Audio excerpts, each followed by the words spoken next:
ก็สวัสดีทุกคนนะครับที่มารับฟังรายการนิกะเรดิโอเอพิโซด2วันนี้นะครับหลงไปเป็นฟรีแลนซ์แอนิเมเตอร์ได้ทำงานกับสตูดิโอญี่ปุ่นเป็นไงนะครับก็ผมโนเนมฟรีแลนซ์แอนิเมเตอร์นิกะนะครับก็มากับค่ะฮิบานาลิลลี่ค่ะ เป็นพนักงานออฟฟิศธรรมดานะครับก็สำหรับวันนี้นะครับก็จะมาเล่านะครับว่าได้ไปเป็นฟรีแลนซ์แอนิเมเตอร์ให้กับสตูดิโอญี่ปุ่นนะครับเป็นยังไงบ้างแต่ว่าชีวิตเป็นยังไงตอนได้เป็นได้เข้าไปเป็นได้ยังไงอะไรอย่างนี้เดี๋ยวจะมาเล่าให้ฟังอะไรประมาณนี้ค่ะ ก็เดี๋ยวเริ่มจากยังไงดีวันนี้เดี๋ยวจดหมายเดี๋ยวขอไปหลังจากเล่าเรื่องที่เป็นแอนิเมเตอร์ให้ฟังก่อนละกันนะครับเอาไปไว้ทีหลังละกันเดี๋ยวจะมาคุยกันก่อนว่าเป็นยังไงบ้างแล้วเดี๋ยวค่อยไปลุยอ่านจดหมายช่วงครึ่งหลังนะครับก็ได้ค่ะเอาเริ่มจากตอนที่ได้เป็นละกันว่าอยู่ดีมันได้เป็นได้ยังไงนะครับก็ตอนนั้นเนี่ยมันมีที่มาจากว่าก็เป็นเรื่องจะว่าบังเอิญก็บังเอิญจะแบบว่ามันเรียกว่าโอกาสมันเข้ามานะครับคือตอนนั้นเนี่ยเป็นเหตุการณ์ที่กำลังอยู่ที่ประเทศญี่ปุ่นนะครับตอนนั้นไปเที่ยวกับเพื่อนไปดูคอนเสิร์ตไอคาสึนะครับ ตอนนั้นก็ไปญี่ปุ่นพอดีแล้วก็แบบว่าเราก็ไปดูคอนแล้วก็ไปซื้อของนู่นนี่กันตามปกตินะครับตามภาษาแล้วก็อยู่ดีก็มีdirect message มาทาง Twitter นะครับติดต่อมาว่าสนใจรับงานแอนิเมชันไหมเราก็เฮ้ยอยู่ดีติดต่อมาได้ยังไงอะไรแบบนี้ก็เหมือนกับคิดว่านะครับเขาไปเห็นจากพอดีมีงานอยู่ชิ้นหนึ่งไปโพสต์ลง Twitter นะครับก็คือว่าอันนั้นเนี่ยเป็นงานที่ระลึกไม่เชิงว่าที่ระลึกคือแบบว่าอะไรเป็นการให้กำลังใจช่วงที่เกียวอันนี้โดนไฟไหม้นะครับโดนวางเพลิงก็เลยคือทางกรุ๊ปไทย 2D Animator เขาก็จับกลุ่มกันทำแอนิเมชันกันนะครับแบบว่าทุกคนมาทำกันคนละนิดคนละหน่อยนะครับซึ่งตอนนั้นเนี่ยจริงๆแล้วอยู่ในสภาวะที่แบบว่าเฮ้ยอยากทำไม่อยากทำแบบว่าคือใจหนึ่งก็รู้สึกว่าอยากจะทำแต่ใจหนึ่งก็แบบว่าไม่มีกำลังใจทำแต่ก็ทำมันออกมาแล้วพอดีทำเสร็จมาปุ๊บโพสต์ลง Twitter คนแชร์กันเยอะนะครับคนรีทวีตกันเยอะก็เลยคิดว่าน่าจะเป็นชิ้นนี้แหละที่เขาเห็นก็เลยแบบว่าสาเหตุก็คือว่าเขาได้เห็นผลงานนะเขาก็เลยลองติดต่อเข้ามาว่าสนใจทำแอนิเมชันไหมแล้วก็ด้วยความที่เราก็มีงานอยู่ใน YouTube ด้วยก็คือเราก็แปะลิงก์ YouTube ไว้ใน Twitter เราด้วยแหละเขาก็ไปเห็นแล้วเขาก็เลยติดต่อมาว่าสนใจทำแอนิเมชันด้วยรูปแบบของญี่ปุ่นอันนี้เล่าให้ฟังด้วยครับคือถ้าทางญี่ปุ่นเขาแบบว่าติดต่อมาทาง Twitter เนี่ยเขาจะสนใจทำงานแอนิเมชันไหมมีงานประเภทนี้ได้ทำเรื่องนี้เขาก็จะบอกมาทำตำแหน่งนี้อะไรอย่างเงี้ยที่เขาติดต่อมาคือทำเลเยอร์นะครับของตอนนั้นเป็นเรื่องโคสตูแอสโทรอยนะครับที่เป็นมังงะของกิระไทม์นะครับตอนนั้นก็ได้ทำเรื่องนั้นเราก็เลยจะทำดีไหมวะ เพราะว่าเราไม่มีประสบการณ์ทำกับทางญี่ปุ่นไงว่าเขาระบบเป็นยังไงบ้างเราก็บอกเขาไปว่าผมไม่มีประสบการณ์นะอะไรแบบนี้แต่ว่า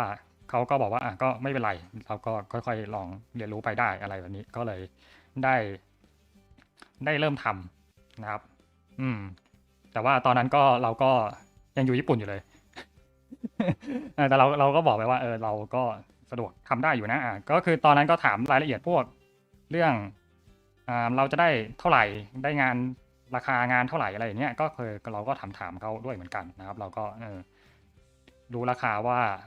ตอนนั้นจะได้เท่าไหร่แล้วก็เสร็จแล้วจะยังไงบ้างพอเสร็จแล้วคุยแล้วก็กลับไทยเพราะว่ามันค่อนข้างที่จะตอนนั้นมันยังไม่เริ่มไงโปรเจกต์มันยังไม่เริ่มเราก็กลับไทยละแล้วเขาก็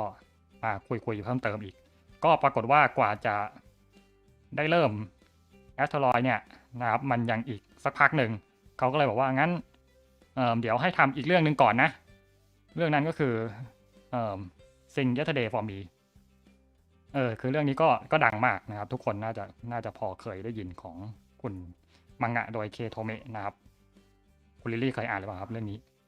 ไม่เคยค่ะ คือคือเรื่องเนี้ยถ้าอยู่ในไทยเนี่ยมันจะแบบว่ามันมันพิมพ์นานมากแล้วก็แบบว่าโดนดองแล้วก็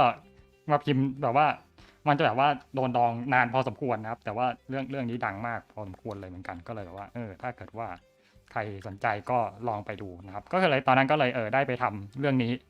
ก็เป็นแบบว่าความภูมิใจเฮ้ยเรื่องนี้เราก็เคยอ่านมารู้จักเป็นผลงานดังอยู่นะครับก็เลยเขาก็เลยให้ไปทำเรื่องนี้ก่อนอืม ก็อ่าได้ทำแบบว่าไม่มีความรู้อะไรเท่าไหร่เลยคือถามว่ามีความรู้อะไรไหมก็คือแบบว่าเรามีแต่ผลงานส่วนตัวที่แบบว่าทุกอย่างทำด้วยตัวเองหมดก็เลยแบบว่าเอ้ยถ้าเกิดว่าต้องทำแบบจากญี่ปุ่นเราจะยังไงบ้างนะอะไรอย่างนี้ตรงนี้ก็เลยอาจจะแบบว่ามีตะกุกตะกักบ้างเราก็เลยงั้นขอทำแบบเขาก็เลยให้มาน้อยๆก่อนก็เลยได้มาประมาณ 3-4 คัดมาลองเทส แล้วก็ส่งไปนะครับก็คือแรกๆก็อันแรกสุดส่งไปก็เลยแบบว่าเราก็ยังลนๆอยู่เขาก็แบบว่ามีฟีดแบ็กอะไรมาเราก็แก้ตามอะไรแบบเนี้ยอืมแล้วก็ นะครับแล้วก็ตอนนั้นเนี่ยคือวิธีการคุยกับทางเอ่อผู้กำกับของแต่ละตอนนะครับคืออนิเมะแต่ละตอนเนี่ยเขาจะมีผู้กำกับแต่ละตอนอยู่เขาก็จะแบบว่างั้นเดี๋ยวเราจะประชุมงานกันนะเราใช้วิธีไหนนะครับก็คือใช้ไลน์คุยกัน ใช้ไลน์โทรคุยกันนะครับตอนนั้นแบบว่าเราก็แบบว่าวิธีติดต่อเราก็เลยบอกว่างั้นเดี๋ยวตอนแรกที่จากทวิตเตอร์เสร็จแล้วก็งั้นเดี๋ยวให้ไลน์ไปด้วยเผื่อน่าจะสะดวกกว่าอะไรเงี้ยก็เลยติดต่อทางไลน์เอาอืมตอนนั้นก็เลยแบบว่าใช้ไลน์โทรคุยเอานะครับก็ต้องคุยเป็นภาษาญี่ปุ่นอืมก็แบบว่า ว้าว ก็แบบว่าเราก็จะแบบว่ารนนิดๆเพราะว่าภาษาญี่ปุ่นเราก็ถึงจะพอได้แต่ก็ไม่ค่อยได้พูดเท่าไหร่มันก็จะกุ๊กกักนิดนึงแต่ว่าก็พอคุยได้อยู่คือพิมพ์จะยังไม่ค่อยซีเรียสมากเพราะว่ามันยังเห็นแต่ว่าพอเป็นคุยเอาเนี่ยจะแบบว่าเริ่มรนมันจะมีอาการว่าเราก็ฟังชัดมั่งไม่ชัดมั่งเราพูดไปเขาจะรู้เรื่องบ้างหรือเปล่าอะไรอย่างนี้แต่ก็ใช้ภาษาญี่ปุ่นคุยนะครับเพราะว่าอันนี้ก็เล่าประสบการณ์เพิ่มอีกอย่างหนึ่งก็คือเรื่องภาษาอังกฤษนะครับว่าเคยมีเคยมีบริษัทเกมที่หนึ่งติดต่อมานะครับเป็นให้ทำทีดีแต่ว่าตอนนั้นไม่ได้ทำเองหรอกนะครับคือตอนนั้นแบบว่าไม่สะดวกก็เลยกะว่าจะโยนไปให้คนรู้จักทำเราก็เลย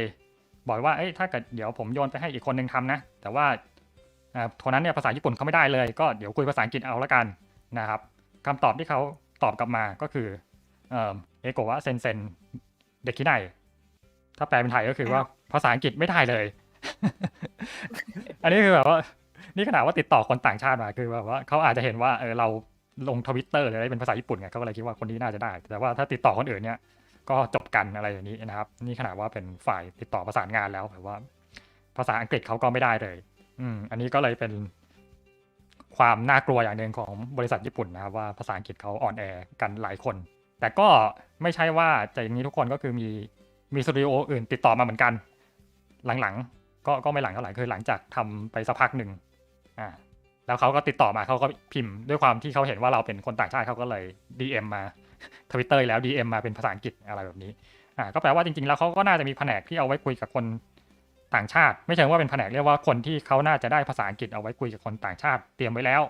เพราะว่าเขาน่าจะหลังๆน่าจะติดต่อคนต่างชาติเยอะอะไรแบบนี้นะครับก็เลยอันนี้ก็เลยเป็นประสบการณ์ว่าเราก็กลับไปที่ตอนคุยงานเราก็ใช้วิธีการโทรผ่านไลน์นะครับแล้วก็คุยเอาเพราะว่าคุยโทรศัพท์ไม่ได้เราก็เลยต้องใช้ไลน์คุยเอาแล้วก็แบบว่ามีแต่เสียงด้วยเขาก็จะส่งเอกสารมาส่งทางเมลมาแล้วก็เป็นเอกสารส่วนมากเขาจะติดต่อทางเมลนะครับ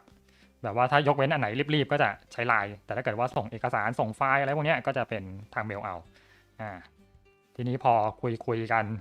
ว่าต้องทำยังไงบ้างเราก็มานั่งทำเขาก็จะแบบว่าเฮ้ยเปิดเอกสารทำคัดนี้นะเราก็ต้องมานั่งเปิดตามที่เขาบอกอันนี้คัดนี้แล้วก็ให้เปิดเทียบกับตัวฉากเบอร์นี้เขาก็จะบอกว่าเป็นรูปไฟล์ไหนเราก็ต้องเปิดตามพยายามนึกภาพตามให้ออกใช้คำพูดล้วนๆเป็นภาษาญี่ปุ่นล้วนๆด้วยนะครับตอนนั้นเราก็แบบว่าคุยก็พอจะได้อยู่เขาก็พยายามใช้คำศัพท์ง่ายๆก็คือเราก็บอกไปว่าเราก็พยายามถ้าเกิดว่าคำศัพท์ง่ายๆก็โอเคอยู่นะอะไรแบบนี้เขาก็โอเคเราก็คุยกันพยายามใช้ศัพท์ง่ายๆคุยกันเขาก็อธิบาย มาเราก็ทำตาม ตอนนั้นก็แบบว่าด้วยความที่ทุกอย่างยังเป็นแบบว่าเพิ่งเริ่มเป็นโปรเจกต์แรกที่ได้ทำเลยแล้วก็แบบว่าเฮ้ยได้เริ่มทำโปรเจกต์ค่อนข้างจะมีชื่อด้วยเราก็นั่งทำไปแบบว่าตั้งใจมากนะครับ ตอนนั้นก็ทำเลเยอร์ก็คือเป็นแบบภาพล่างก็คือเขาจะส่งสตอรี่บอร์ดมาแล้วเราก็เอาสตอรี่บอร์ดมาวาดให้มันละเอียดขึ้นนะครับก็คือเลเยอร์ก็แบบว่ามีความท้าทายนิดนึงก็คือแบบว่าสตอรี่บอร์ดเขาก็วาดมาสวยอยู่แล้ว เราก็ต้องวาดให้สวยกว่าสตอรี่บอร์ดเขาอีกนะครับแล้วก็ต้องวาดฉากแต่ว่าฉากนะครับเดี๋ยวนี้เนี่ยของทางญี่ปุ่นเองเขาก็ใช้ทีดีมาช่วยเยอะก็เลยโชคดีไม่ต้องวาดฉากเยอะเท่าไหร่เขาก็แบบว่าให้ฉากทีดีมาเลยตัวละครบางทีก็มีไกด์มาให้ด้วยนะครับเป็นก้อนกลมๆมาให้เราก็วาดไม่ต้องเช็คสเกลเยอะก็สะดวกขึ้นไปหน่อยมีบางอันที่ต้องวาดฉากเองบ้างเหมือนกันแต่ก็ไม่เยอะเท่าไหร่นะครับบางอันก็จะแบบว่ามีรูปถ่ายส่วนมากก็จะมีรูปถ่ายเรฟเฟรนซ์มาให้เราก็เอามาวาดก็ตอนนั้นก็เลยได้ทำซิงยัตเดย์ไปนะครับก็ได้ทำไปเยอะเหมือนกันประมาณ10กว่าคัทนะครับก็คือทำเลเยอร์ส่งไปก่อนประมาณ10กว่าคัทแต่ว่าทั้งตอนมัน200กว่าคัทไง 10กว่าคัทเนี่ยเป็นแบบว่าเศษเสี้ยวเดียวของทั้งเรื่องอ่ะคือได้ทำแต่ละเรื่องอ่ะก็จะได้ทำประมาณ10กว่าคัททั้งที่ตอนหนึ่งเนี่ยประมาณ200กว่าคัทนะครับแล้วก็ได้ทำแค่ส่วนเลเยอร์กับคีย์เฟรมนะครับคีย์เฟรมมันจะถัดจากนั้นอีกซึ่งมันก็ถ้านับไปแล้วเนี่ยที่ได้ทำเนี่ยเป็นแบบว่าเศษเสี้ยวเดียวจริงๆของอนิเมะเรื่องหนึ่งที่แบบว่าเขาต้องใช้สตาฟเป็นน่าจะเป็น100 คนอะไรอย่างเงี้ยเราก็ได้เป็นเศษเสี้ยวหนึ่งของงานนั้นๆได้เป็นฟันเฟืองชิ้นเล็กๆได้มีชื่อขึ้นในเครดิตนะครับตอนนั้นได้ทำYesterdayก็ได้ทำตอน8นะครับว้าวก็หลังจากส่งไปแล้วก็ได้ไปตอนนั้นก็ได้กลับไปทำคอร์สหรือแอสโทรอยต่อก็คือแบบว่าได้เริ่มละทีนี้เราก็ได้ขึ้นตอนนั้นได้ทำตอน4ละมั้งถ้าจำไม่ผิดตอนแรกคุยกันว่าจะได้ทำตอน2แล้วก็ไปมาก็เหมือนกับเลื่อนไปเลื่อนมาเราก็ได้มาทำตอน4ตอน4ก็เป็นอะไรที่ยังไม่ค่อยมีปัญหาเท่าไหร่ถ้าจำไม่ผิดนะครับแบบว่าก็ทำไปเรื่อยๆก็ส่งไปเหมือนเดิมนะครับก็ทำเลเยอร์แล้วก็บีบงานมาแล้วก็ส่งไปแต่ว่าตอนพอได้ทำรอบนี้เริ่มคล่องกันละก็คือแบบว่าเราเข้าใจโปรเซสมากขึ้นอะไรอย่างเงี้ยแล้วก็ตอนคุยงานก็ยังเหมือนเดิมใช้โทรผ่านไลน์เอาครับหลังจากนั้นก็พอเสร็จมันก็จะมีอีกอันหนึ่งนะครับก็คือหลังจากที่เราส่งเลเยอร์ไปใช่ไหมมันก็จะมีงานส่วนถัดไปก็คืองานคีย์เฟรมนะครับหรือว่าเกงกะนะครับเกงกะก็คือเป็นภาพคีย์เฟรมซึ่งอันนี้มันจะเป็นงานเลเยอร์ที่แบบว่าพอเราส่งเลเยอร์ไปปุ๊บเนี่ยเขาจะไปตรวจพอตรวจเสร็จเนี่ยเขาจะมีคนกำกับภาพเขาจะวาดแก้มาว่าต้องแก้ตรงไหนบ้างสัดส่วนไม่ตรงหรือว่าหน้าตาเบี้ยวหรืออะไรพวกเนี้ยที่เราเห็นว่าลายเส้นของแต่ละตอนมันเขาคีปคุณภาพได้เนี่ยก็คือผ่านคนนี้มาเขาจะมีคนเนี้ยอยู่ประมาณคนที่เป็นคุมลายเส้นเนี่ยมีอยู่ประมาณ3 4 5 6 คนอะไรอย่างเงี้ยนะครับต่อตอนไปดูมันจะเป็นตำแหน่งสกัดกันโตคุนะครับถ้าเราไปลองเช็คดูพอไปดูตรงนั้นปุ๊บเนี่ยเขาส่งกลับมาปุ๊บเราก็จะเห็นว่าที่เราวาดไปเนี่ยเราโดนแก้เยอะขนาดไหนนะครับก็คือตอนนั้นก็คือส่งกลับมาเนี่ยก็จะเป็นของ Yesterday เขาจะส่งกลับมาละคือตอนนี้แบบว่าด้วยความที่มันต้องรอตรวจเนี่ยพอเราระหว่างที่เราทำโค้ดสุดทรอยเสร็จส่งเลเยอร์ไปเสร็จปุ๊บเราก็เลยมีเวลาระหว่างที่มีเวลาแล้วก็พอดีตรงนู้นเขาเสร็จตัวเสร็จกลับมาด้วยก็เลยเราได้เห็นละว่าเกิดอะไรขึ้นก็คือที่เราส่งไปเนี่ยทั้งหมดเลยนะครับเขาวาดแก้มาทั้งรูปเลยไม่นะก็คือเขาวาดแก้ทั้งรูปเลยครับไม่ว่าจะเป็นรอยยับสัดส่วนทรงผมลายเส้นอะไรอย่างเงี้ยเราก็ได้เห็นว่าที่เราวาดไปทั้งหมดนะเขาแก้ทั้งรูปเลยตอนนั้นก็แบบว่าโอ้นี่มันอะไรกันเราก็ได้พบว่าเขาตรวจกันขนาดนี้เลยนะครับถึงได้แบบว่าคุมquality keep ลายเส้น keep พวกรอยยับพวกรูปแบบเงาอะไรพวกเนี้ยที่แบบว่าให้มันเป็นแบบอย่างนั้นได้ทั้งตอนก็คือเขาก็เป็นคนคอยตรวจตรงเนี้ยเราก็เลยว่าที่เราพลาดไปทั้งหลายแหล่ก็คือพวกนี้นี่เองเราก็ได้เอามาปรับปรุงวาดตรงนู้นตรงนี้นะครับตรงนี้ก็เลยแบบว่าได้เป็นเรียกว่าเป็นสิ่งแปลกใหม่เล็กน้อยว่าเราได้พบกับขั้นตอนที่ เราไม่เมื่อก่อนเราไม่รู้ไงว่ามันยังไงเพราะว่าเราทำแต่ของตัวเองพอเราทำแต่ของตัวเองแล้วก็ทุกอย่างแล้วก็คุมเองวาดเลเยอร์เสร็จแล้วก็ไปคีย์เฟรมแล้วก็ไปอะไรเองไม่ต้องเราก็ตรวจของเราเองแต่ว่าทีนี้ถ้าเกิดเป็นแบบเยอะๆเขาตรวจกันยังไงก็มันเป็นแบบนี้นะครับสำหรับใครที่แบบว่าคนนักวาดบางคนวาดบางคนเขาเก่งกว่าเขาก็จะแบบว่าแก้น้อยหน่อยอะไรอย่างเงี้ยของเราบางทีก็จะแบบบางจุดที่ไม่ต้องแก้อย่างเช่นตรงเสื้อผ้าบางจุดที่แบบว่าเขาโอเคแล้วเขาก็จะไม่แก้มา อะไรแบบนี้แล้วก็มาตัดเส้นแล้วก็ส่งไปนะครับก็เราๆนี้ แต่ว่าตอนกับพอตรงเนี้ยเสร็จหมดแล้วมันจะมีอีกแผนกหนึ่งนะครับจริงๆก็เป็นแผนกวาดคีย์เฟรมแหละเขาจะเรียกว่าเป็นแผนกวาดคีย์เฟรมที่2นะครับก็คือสำหรับคนวาดเลเยอร์บางคนที่เขามาสะดวกตัดเส้นของงานของตัวเองไม่ได้นะครับเขาก็จะแบบว่าส่งมาให้คนอื่นตัดเส้นให้เราก็เลยได้เห็นช็อตของคนอื่นที่คนอื่นเขาวาดแต่ละคัดมาที่เป็นเลเยอร์แล้วก็ถูกแก้มาแล้วก็เอามาให้เราวาดต่อ เราก็นั่งตัดเส้นของคนอื่นด้วยเหมือนกันอะไรอย่างเนี้ยนะครับมันก็มีงานประมาณนี้ด้วยเหมือนกันเราก็ได้เห็นของคนอื่นด้วยก็ได้เรียนรู้อะไรเพิ่มเติมว่าคัดของคนอื่นเป็นยังไงบ้างอะไรอย่างเงี้ยนะครับแล้วก็สุดท้ายก็เสร็จเรียบร้อยจบไปกับตอนที่8ของ yesterday แล้วก็พอสักพักหนึ่งนะครับเขาก็ส่งชิโรบาโกะมาให้ถ้าเกิดว่าใครเคยดูอนิเมะชิโรบาโกะน่าจะพอนึกภาพออกว่าชิโรบาโกะคือชิโรบาโกะก็คือถ้าเมื่อก่อนมันจะเป็นเทปวิดีโอนะครับเป็นปกสีขาวว่าอันนี้คือเป็นเทปตัวแรกสุดที่แบบว่าหลังจากที่อัดตัดต่ออะไรเรียบร้อยแล้วก็ส่งมาให้ทางสตูดิโอเช็คอะไรอย่างเงี้ยนะครับเขาก็จะเรียกชิโรบาโกะเขาแต่ว่าด้วยความที่เราอยู่ต่างประเทศชิโรบาโกะของปัจจุบันนี้ก็เลยเป็นไฟล์แล้วเขาก็ส่งชิโรบาโกะเป็นไฟล์มาแล้วก็ได้นั่งไถดูว่าเฮ้ยไอที่เราทำไปมันอยู่ตรงไหนของกรคือเรารู้อยู่แล้วแหละเราก็นั่งไถดูว่าพอเขาไปว่าวีทวีลงสีแล้วเป็นยังไงคอมโพสิตแล้วเป็นไงอะไรเงี้ยแล้วก็เลื่อนไปดูเครดิตเราก็ได้เฮ้ยนี่เครดิตชื่อเราขึ้นมาแล้วอะไรเงี้ยนะครับจริงๆแล้วทำอนิเมะก็เพื่อแค่นี้ไปนั่งดูเครดิตตอนท้ายก็อารมณ์ประมาณนี้ก็เป็นชิ้นแรกที่เราได้เห็นว่าชื่อตัวเองอยู่บนเครดิตของงานนะครับ yesterday แล้วก็หลังจากนั้นก็กลับมานั่งปั่นคอยสู่แอสโทรอยต่อนะครับต่อไปเรียกคอยแอสละกันเป็นชื่อย่อที่เขาเรียกกันครับก็คอยแอสเนี่ยงานเร่งกว่านะเพราะว่ามันใกล้จะฉายแล้วถ้าจำไม่ผิดรู้สึกว่า yesterday น่าจะฉายก่อนนะครับฉายก่อนแต่ว่าคอยแอสเนี่ยด้วยความที่มันทำทีหลังแล้วก็ตารางมันไกลว่ามันเร่งกว่าเยอะพอสมควรยังจำไม่ได้แล้วว่าตอนนั้น yesterday ฉายก่อนหรือว่าคอยแอสฉายก่อนแต่ว่าเอาเป็นว่าคอยแอดเร่งมากนะครับเร่งระดับไหนนะครับเดี๋ยวจะเล่าให้ฟัง อันนี้อยากจะเล่าประสบการณ์ให้ฟังว่าได้เจองานเร่งของจริงมาแล้วว่าที่ญี่ปุ่นงานเร่งแบบว่ายังไงก็คือ ตอนนั้นกำลังปั่นเกงกะอยู่นะครับปั่นคีย์เฟรมอยู่ แต่ว่าตอนที่กำลังทำอยู่เนี่ยมันกำลังจะฉายในอีกอาทิตย์2 อาทิตย์เนี่ยกำลังจะฉายแล้ว ไม่ก่อน แบบว่าเฮ้ยเนี่ยยังตัดเส้นยังไม่ได้วาดอินบีเลยแต่อีก2 อาทิตย์จะฉายแล้วนะครับเนี่ยอันนี้เป็นแบบว่าเป็นพีคสุดๆนะครับคือแบบเราก็นั่งปั่นแล้วก็ที่พีคไปอีกนะครับก็คือแบบว่าระหว่างปั่นอยู่เนี่ยเราก็คำของเราเสร็จแล้วอันนี้แบบว่าเร่งมากครับเขาโทรผ่านไลน์เข้ามา โทรมา โทรผ่านไลน์เข้ามาว่าสะดวกครับเพิ่มไหม งานด่วนมากอันนี้แบบว่า เลย ด่วนมากขนาดไหนก็คือ ตอนนั้นนะคือประมาณเที่ยงคืนที่ประเทศไทย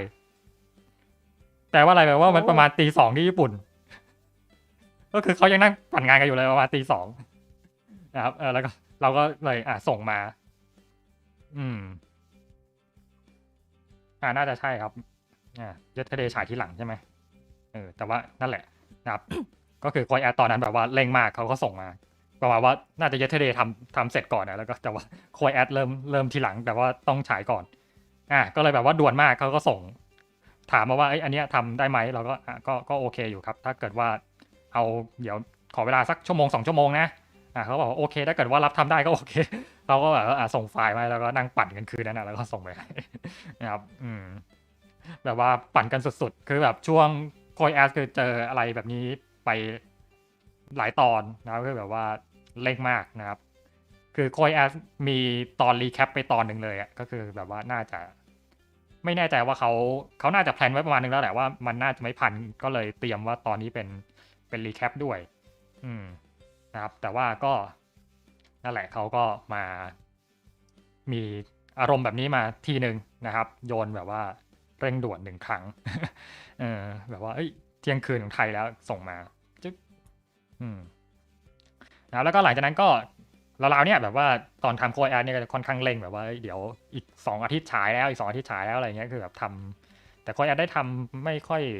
แต่ว่าเยอะก็ค่อนข้างเยอะเหมือนกันนะครับแต่ก็ไม่ได้เยอะมากเท่าไหร่คือได้ทำหลักๆก็ได้ทำหลักๆประมาณ 2-3 ตอนเองนะครับแล้วก็ได้ช่วยทำเป็นคีย์เฟรมที่2อีกนิดๆหน่อยๆนะครับแล้วก็จบโปรเจกต์ไปก็เป็นอันจบงานไปนะครับแล้วก็ตอนนั้นก็เลยแบบว่าเสร็จละช่วงประมาณกลางปีที่แล้วนะครับกลางปีที่แล้วที่แบบว่าช่วงโคยแอดจบเราก็เลยแบบว่าเริ่มว่างนะครับเริ่มว่างก็เลยนั่งทำติวตัวเรียลลง YouTube คือช่วงนั้นแบบว่าว่างทำอะไรดีวะกลัวแบบว่ายังไม่มีงานอะไรเข้าด้วยไงนะครับถ้าจำไม่ผิดรู้สึกตอนช่วงนั้นก็จะมีงานทำส่งทำแอนิเมชันส่งอีกเจ้าหนึ่งด้วยมั้งก็เลยแบบว่าก็สลับกันแล้วก็ว่างพอดีแล้วก็หลังจากนั้นเขาก็ติดต่อมาอีกนะครับติดต่อมาอีกทีในสตูดิโอเดิมนี่แหละนะครับติดต่อมาช่วงนั้นจริงๆก็มีอีกที่หนึ่งเหมือนกันติดต่อมาก็ตอนนั้นจะที่สตูดิโอวิทหรือเปล่าแมปป้านะครับจุดสึมาป้าไคเซนใช่ไหมถ้าจำไม่ผิดจุดสึไคเซนเขาติดต่อมาว่าสนใจทำไหมตอนนั้นเราก็เขาบอกว่าน่าจะประมาณเดือน8เราก็แบบว่าไว้เดี๋ยวติดต่อมาอีกทีนึงแล้วกันตอนนั้นเรายังไม่ชัวร์ไงแล้วก็ที่เดิมเขาก็ติดต่อมานะครับที่โดกะโคโบที่ทำโคยแอดกับเจเทเดว่าทำมาโอโจไหมทำมาโอโจไหมเราก็ได้ทำที่เก่าเราก็รู้สึกโอเคไงเราก็เลยทำครับทำ ตอนนั้นเราก็รับไว้ก่อนคือจุดสึมันเขาบอกว่ามันเริ่มประมาณเดือน8ไงเราด้วยความที่มันยังไม่ชัวร์เราก็บอกว่าก็เดี๋ยวเดือน8ติดต่อไปทีละกันแต่ว่าไอมาโอโจเนี่ยมันได้ทำแน่อยู่แล้วก็คือเหมือนกับว่าเขาติดต่อมาเดี๋ยวมันจะเริ่มละอะไรประมาณนี้ก็คือมันใกล้ละเราก็เลยเอาด้วยความที่มันก็เป็นที่เก่าด้วยเราก็เลยเอาไว้ก่อนก็เลยได้ทำมาโอโจเด็กโอยาซึมินะครับปราสาทท่านจอมมารและเจ้าหญิงก็มาโอโจเนี่ยได้ทำค่อนข้างเยอะเหมือนกันได้ทำเริ่มทำตอน4ตอน4ตอน8แล้วก็ตอน11 12ได้ทำหลายตอนแล้วก็มีได้ช่วยทำคีย์เฟรมของเป็นคีย์เฟรมที่2ของตอนอื่นๆอีกนิดหน่อยมีแบบว่าบางทีเขาก็แบบว่าหาคนช่วยทำก็ได้ทำนิดๆหน่อยๆครับตอนทำมาโอโจนี่ก็จะมีตอน4นี่แหละที่ได้ทำตอน4หรือตอน3ว่าตอนที่เปิดตอนมาด้วยที่อ่างอาบน้ำครับแล้วอ่างอาบน้ำแตกตอนนั้นแหละได้ทำช่วงอ่างอาบน้ำแตกด้วย ได้ทำตรงตอนเปิดตอนเลยว่าเฮ้ยตอนแรกอะทำอีกพาร์ทหนึ่งแล้วก็แบบว่า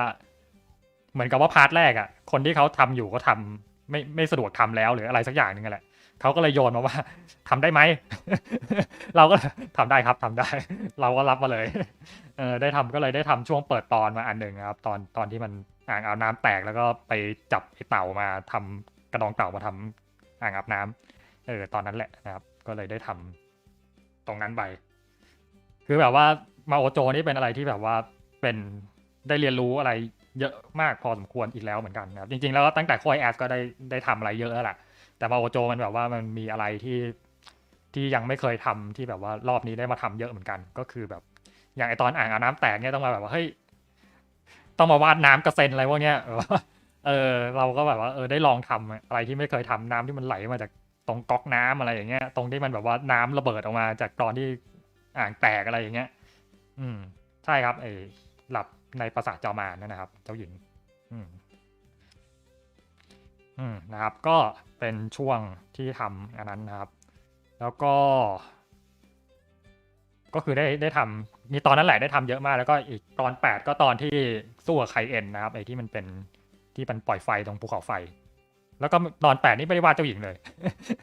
หลังๆก็แบบว่าแทบจะไม่ได้วาดเจ้าหญิงเลยครับโดนโยนมาแต่เจอคัดอะไรแบบนี้แล้วก็ตอน11เป็นได้วาดตอนที่เจ้าหญิงไปหลับอยู่ในห้องจอมมารที่มันแบบว่ากินขนมกันแล้วก็ไปหลับอยู่แล้วก็อีกตัวที่เป็นนักบวชเข้ามาแล้วก็ ปล่อยพลังใส่นะช่วงนั้นนะครับตอน11แล้วก็ตอน 12ก็ได้วาดช่วงใกล้จบเลยได้ทำเลเยอร์ช่วงใกล้จบช่วงที่แบบว่าตัวละครที่เจ้าหญิงได้กลับมาแล้วก็มีตัวรอรับกันเยอะๆนะครับเป็นอะไรที่ท้าทายสุดๆอันนึงนะก็คือแบบว่าเป็นม็อบแบบว่าเยอะเป็นสุดๆอ่ะอืมก็ก็เลยได้วาดม็อบแบบได้วาดม็อบเต็มไปหมดเลยนะครับแล้วทุกอันก็คือที่วาดไปเขาก็จะแก้กลับมาทั้งหมดเลยเหมือนกัน ก็เลยเป็นช่วงที่แบบว่าก็เหนื่อยเหมือนกันนะครับช่วงนั้นแต่ว่าเราก็ได้เรียนรู้ได้อะไรไปด้วยนะครับก็โอเคเป็นช่วงที่แบบว่าได้ลุยกับงานแล้วก็จบไปแล้วก็กลับไปที่จูจูสึนะครับจูจูสึเขาก็มีกว่าจะทักมาอีกรอบหนึ่งก็คือพ้นเดือน8ไปแล้วประมาณเดือน9หรือเดือน10จำไม่ได้แล้วว่ารับเป็นทำคีย์เฟรมย่อยได้ไหมเป็นคีย์เฟรมที่2ได้ไหมเราก็เลยต้องตอบไปว่าตอนนั้นไม่ว่างแล้วนะครับก็เลยบอกปัดไปแล้วก็มีอีกสตูหนึ่งนะครับอีกสตูหนึ่งเขามาทักตอนกำลังไลฟ์วาดรูปอยู่ กำลังไลฟ์วาดรูปอยู่ใน YouTube นะครับแล้วเขาก็ติดต่อมาเหมือนกับว่าเคยเห็นงานอยู่แล้วแล้วก็มาติดต่อว่าสนใจรับงานไหมอะไรอย่างเงี้ยเราก็แบบว่าก็พอได้อยู่แต่ว่าตอนนี้ยังไม่ว่างนะน่าจะสะดวกเดือนนี้อะไรอย่างเงี้ยเราก็บอกเดือนเข้าไปว่าน่าจะได้เดือนนี้ก็เลยได้ทำไปเมื่อจำเดือนไม่ได้ละอันนั้นก็คือได้ทำนั่นน่ะเคมโนจิเฮน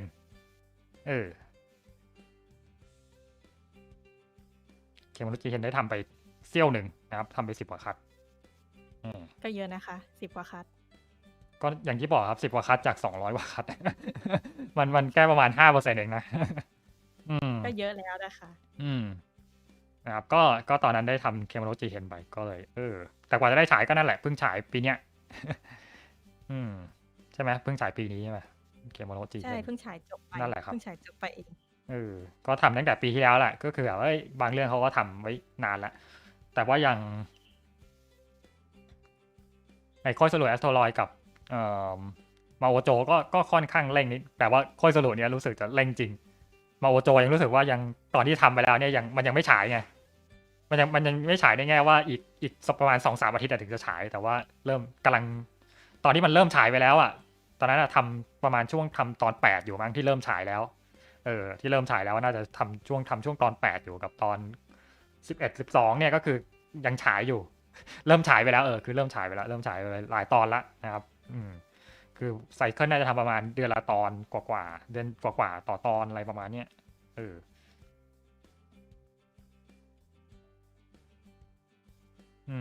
นะครับก็เลยแบบว่าได้แต่ว่าตอนทำเคมโรจิเฮนคือไม่ได้ทำกับทางบริษัทต้นสังกัดไงครับก็คือแบบว่าคือสตูที่ญี่ปุ่นมันจะมีเป็นแบบเหมือนเป็นคล้ายๆเป็นสตูดิโอย่อยๆที่แบบว่ารับเอาซอร์สอ่ะเป็นบริษัทรับเอาซอร์สนะครับก็คือมันก็จะลงมาที่ตรงนี้แล้วก็กระจายไปให้อนิเมเตอร์อื่นๆที่อยู่ในสังกัดอีกทีนึงหรืออะไรเงี้ยหรือไม่เขาก็จะไปหาฟรีแลนซ์ของเขาเองอะไรอย่างเงี้ยแล้วก็เมื่อช่วงปลายปีที่แล้วก็มีอีกที่หนึ่งที่เขาติดต่อมาคือเขาติดต่อมานานแล้วแหละเราก็บอกว่ากว่าน่าจะว่างช่วงนี้เราก็พอสล็อตเราว่างเราก็เลยรับทำก็ได้ทำที่นี่ได้ทำเรื่องไซโยนาระวาราชิโนะไคเมอร์นะครับของคนวาดอะไรคนวาดซันเกสสึไม่ใช่ซันเกสสึดิไอฮิกัสึที่มันอะไรหลอกไลออนจูไลมั้งใช่ไหมจำไลออนเอพิวไลออนเอพิวค่ะที่คนวาดมังงะคนเดียวกันนะครับแล้วเขาก็มาทำเป็นอนิเมะอันนี้ก็พอจะเคยเล่าให้ฟังแล้วนะครับนะครับก็ได้ทำเรื่องนี้มาเขาก็มาให้ทำตอนหนึ่งนะครับเป็นการ์ตูนเตะบอลเราก็ต้องต้องว่ายังเขาก็ตอนคุยแต่หลังๆเนี่ยนะครับตั้งแต่มาโอโจละนะครับก็คือตอนประชุมเขาก็ให้คุยผ่านสกายเราก็คุยผ่านสกายเอาก็เลยอาจจะแบบว่าเปลี่ยนวิธีนึงเขาก็แบบว่าได้เห็นหน้าเห็นตาเพิ่มเติมขึ้นมาจากเดิมหน่อยถึงแม้ว่าจะใส่มาสก์กันก็ตาม มันเข้าช่วงโควิดละเราก็แบบว่านะครับก็เลยเราก็เลยแบบว่าเปลี่ยนมาเริ่มเป็นอะไรแนวนี้แล้วก็พอมาปีนี้ เอ่อก็คือช่วงปีที่แล้วเนี่ยก็พอจบโปรเจกต์ไปพักหนึ่งเขาก็ที่เดิมมาแหละครับโดกะโคโบเขาก็ติดต่อมาว่ากำลังจะเริ่มทำอีกเรื่องหนึ่งนะก็คือเอ่อเซมไปกับอุไซโคไฮโนะฮานาชินะครับก็คือที่ใกล้ยังไม่แน่ใจว่าฉายเมื่อไหร่แต่ว่าก็ตอนนี้กำลังทำนะครับก็ตอนนี้ก็แบบว่าได้ทำตอนที่2ไปแล้วก็ตอนเพิ่งทำล่าสุดไปก็ตอนที่ตอนที่เท่าไหร่วะตอนที่6นะครับตอนที่ยังไม่ฉายหรอกยังไม่รู้ว่าฉายเมื่อไหร่ด้วยแต่ว่ามันมีพรีวีออกมาแล้วนะครับก็เลยน่าจะพอเห็นกันบ้าง ฉายเดือน7ค่ะเอ๊ะหรือเปล่าไม่ใช่ยังไม่รู้เหมือนกันอ๋อเขาประกาศเดือน7ปีที่แล้ว เขาประกาศว่าทำนะครับโอกาโกเทโบไม่ได้ทำครับก็คือที่บอกตอนนี้นี่คือเล่าให้ฟังทุกอันเลยนะที่ได้ทำเพราะว่ามันอนิเมะประกาศไปแล้วก็เลยแบบว่าเอามาบอกชื่อได้นะครับก็ตอนนี้ที่ทำอยู่ก็คือเซนไปกับอุไซนะครับก็คือเขาก็ติดต่อมาว่าสนใจทำไหมเราก็ด้วยความที่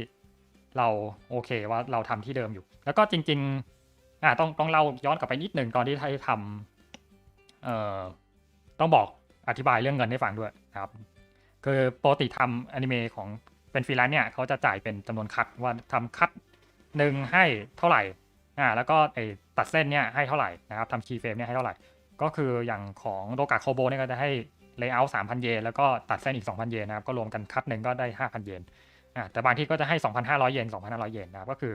ตีไปว่าได้ประมาณนี้แหละนะครับถ้าทำ10คัดก็ได้ประมาณ 50,000 เยนนะครับทำ15คัดก็ได้ประมาณ 70,000 กว่าเยนนะครับตีไปว่า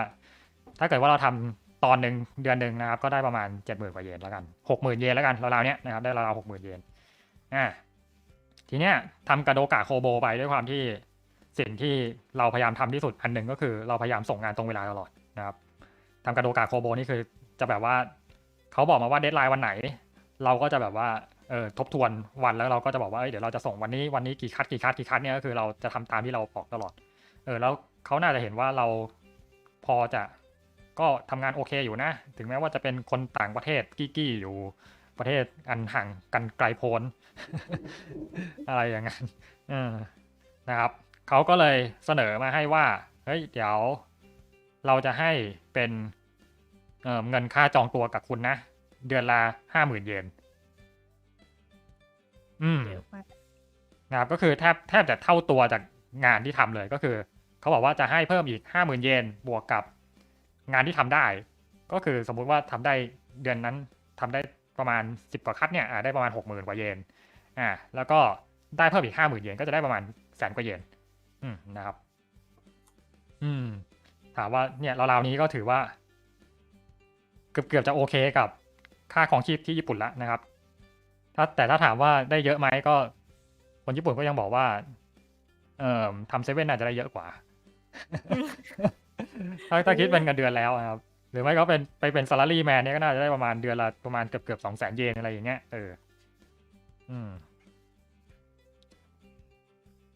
ครับก็เลยกลายเป็นว่าถ้าทำกับโคโบเนี่ยโดกะโคโบเนี่ยเขาจะให้เดือนละ 50,000 เยนเราก็เลยแบบว่าค่อนข้างจะโอเคกับว่าเขาค่อนข้างที่จะให้สวัสดิการเราดีเราก็โอเคทำให้เต็มที่อะไรอย่างเงี้ยแล้วก็เลยได้ทำเรื่องต่อมาถึงจะมีหายไปบ้างช่วงเดือน2นี่แบบว่าช่วงเดือน1เดือน2ปีเนี้ยแบบว่างานมันยังไม่มาก็แบบว่าหายแบงค์ไปเลย แบงค์ไป2เดือนก็คือเหมือนกับเขากำลังอยู่ในช่วงตรวจงานช่วงอะไรพวกเนี้ยก็เลยยังไม่ได้เริ่มแล้วก็เลยช่วงนั้นแบบว่าจริงๆก็กะว่าจะทำนู่นทำนี่แหละแต่ว่าเผอิญไอ้บริษัทที่ทำ G-Hen นะครับที่เขามาถามก็เลยรับทำงานอื่นไหมก็เลยแต่ถ้าจำไม่ผิดก็คือช่วงเนี้ยช่วงที่ว่างครับช่วงเดือน1เดือน2เนี่ยก็ทำไอ้ไซโยนาระวาราชิคายเมอร์ด้วยแหละแล้วก็ทำของอีกที่หนึ่งทีเนี้ยเป็นงานของของจีนนะครับของจีนเนี่ยเป็นเกมเป็น PV เกมอันเนี้ยเขาให้ค่อนข้างเยอะแต่ก็เหนื่อยมากตอนนั้นได้ทำเกรย์ลาเว่นนะครับ PV ของเกรย์ลาเว่น ที่เป็นเกมของจีนที่เพิ่งจะเปิดตัวที่ญี่ปุ่นไปเมื่อต้นปีครับอันนั้นแบบว่าได้ทำเยอะเหมือนกันตอนอันนั้นได้ทำเป็นตำแหน่งสักกะคันโตคุก็คือแบบว่าเขาเอาเลเยอร์มาให้ละแล้วก็พบว่าเลเยอร์เขาวาดหน้ามาเบี้ยวทุกอันเลย เราก็ต้องมานั่งวาดแก้ วาดหน้าแก้แทบทุกเฟรม อันนั้นแบบว่าก็วาดไปแบบว่าเยอะมาก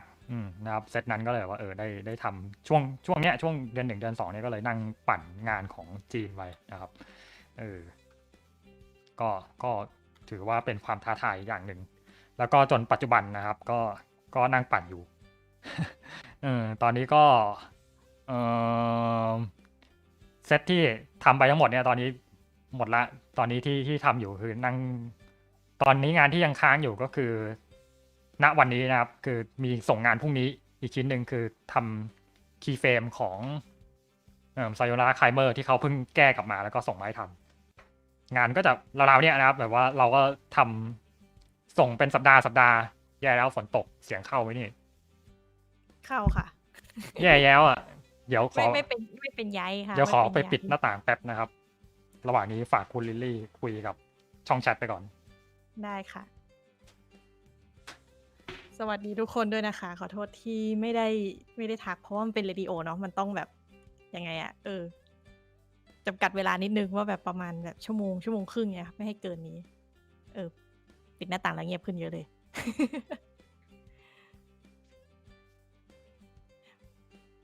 แต่ฟังเสียงฝนตกแล้วมันก็เย็นๆดีนะ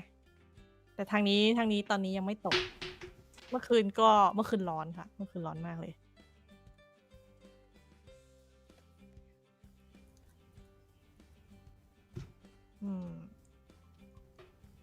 ไม่รู้จะพูดอะไรเลย เพราะว่าไม่มีความรู้เรื่องนี้เลยค่ะลิลลี่เป็นแค่พนักงานออฟฟิศกิ๊กกี้คนหนึ่ง เป็นกิ๊กกี้ กลับมาแล้วครับ ก็ลดได้แค่นี้นะครับ แบบว่าด้วยความที่หน้าต่างมันก็มีอยู่แค่นี้นะครับ มีเสียงฝนนิดหน่อยเข้ามาไม่เป็นไรนะครับ ก็ราวนี้ครับที่บอกว่าช่วงนี้งานหนักมากคือแบบว่าเดือนเนี้ยไม่ใช่เดือนนี้เดือนที่แล้วนะครับ แบบว่าทำเซมไปกูไซนะครับ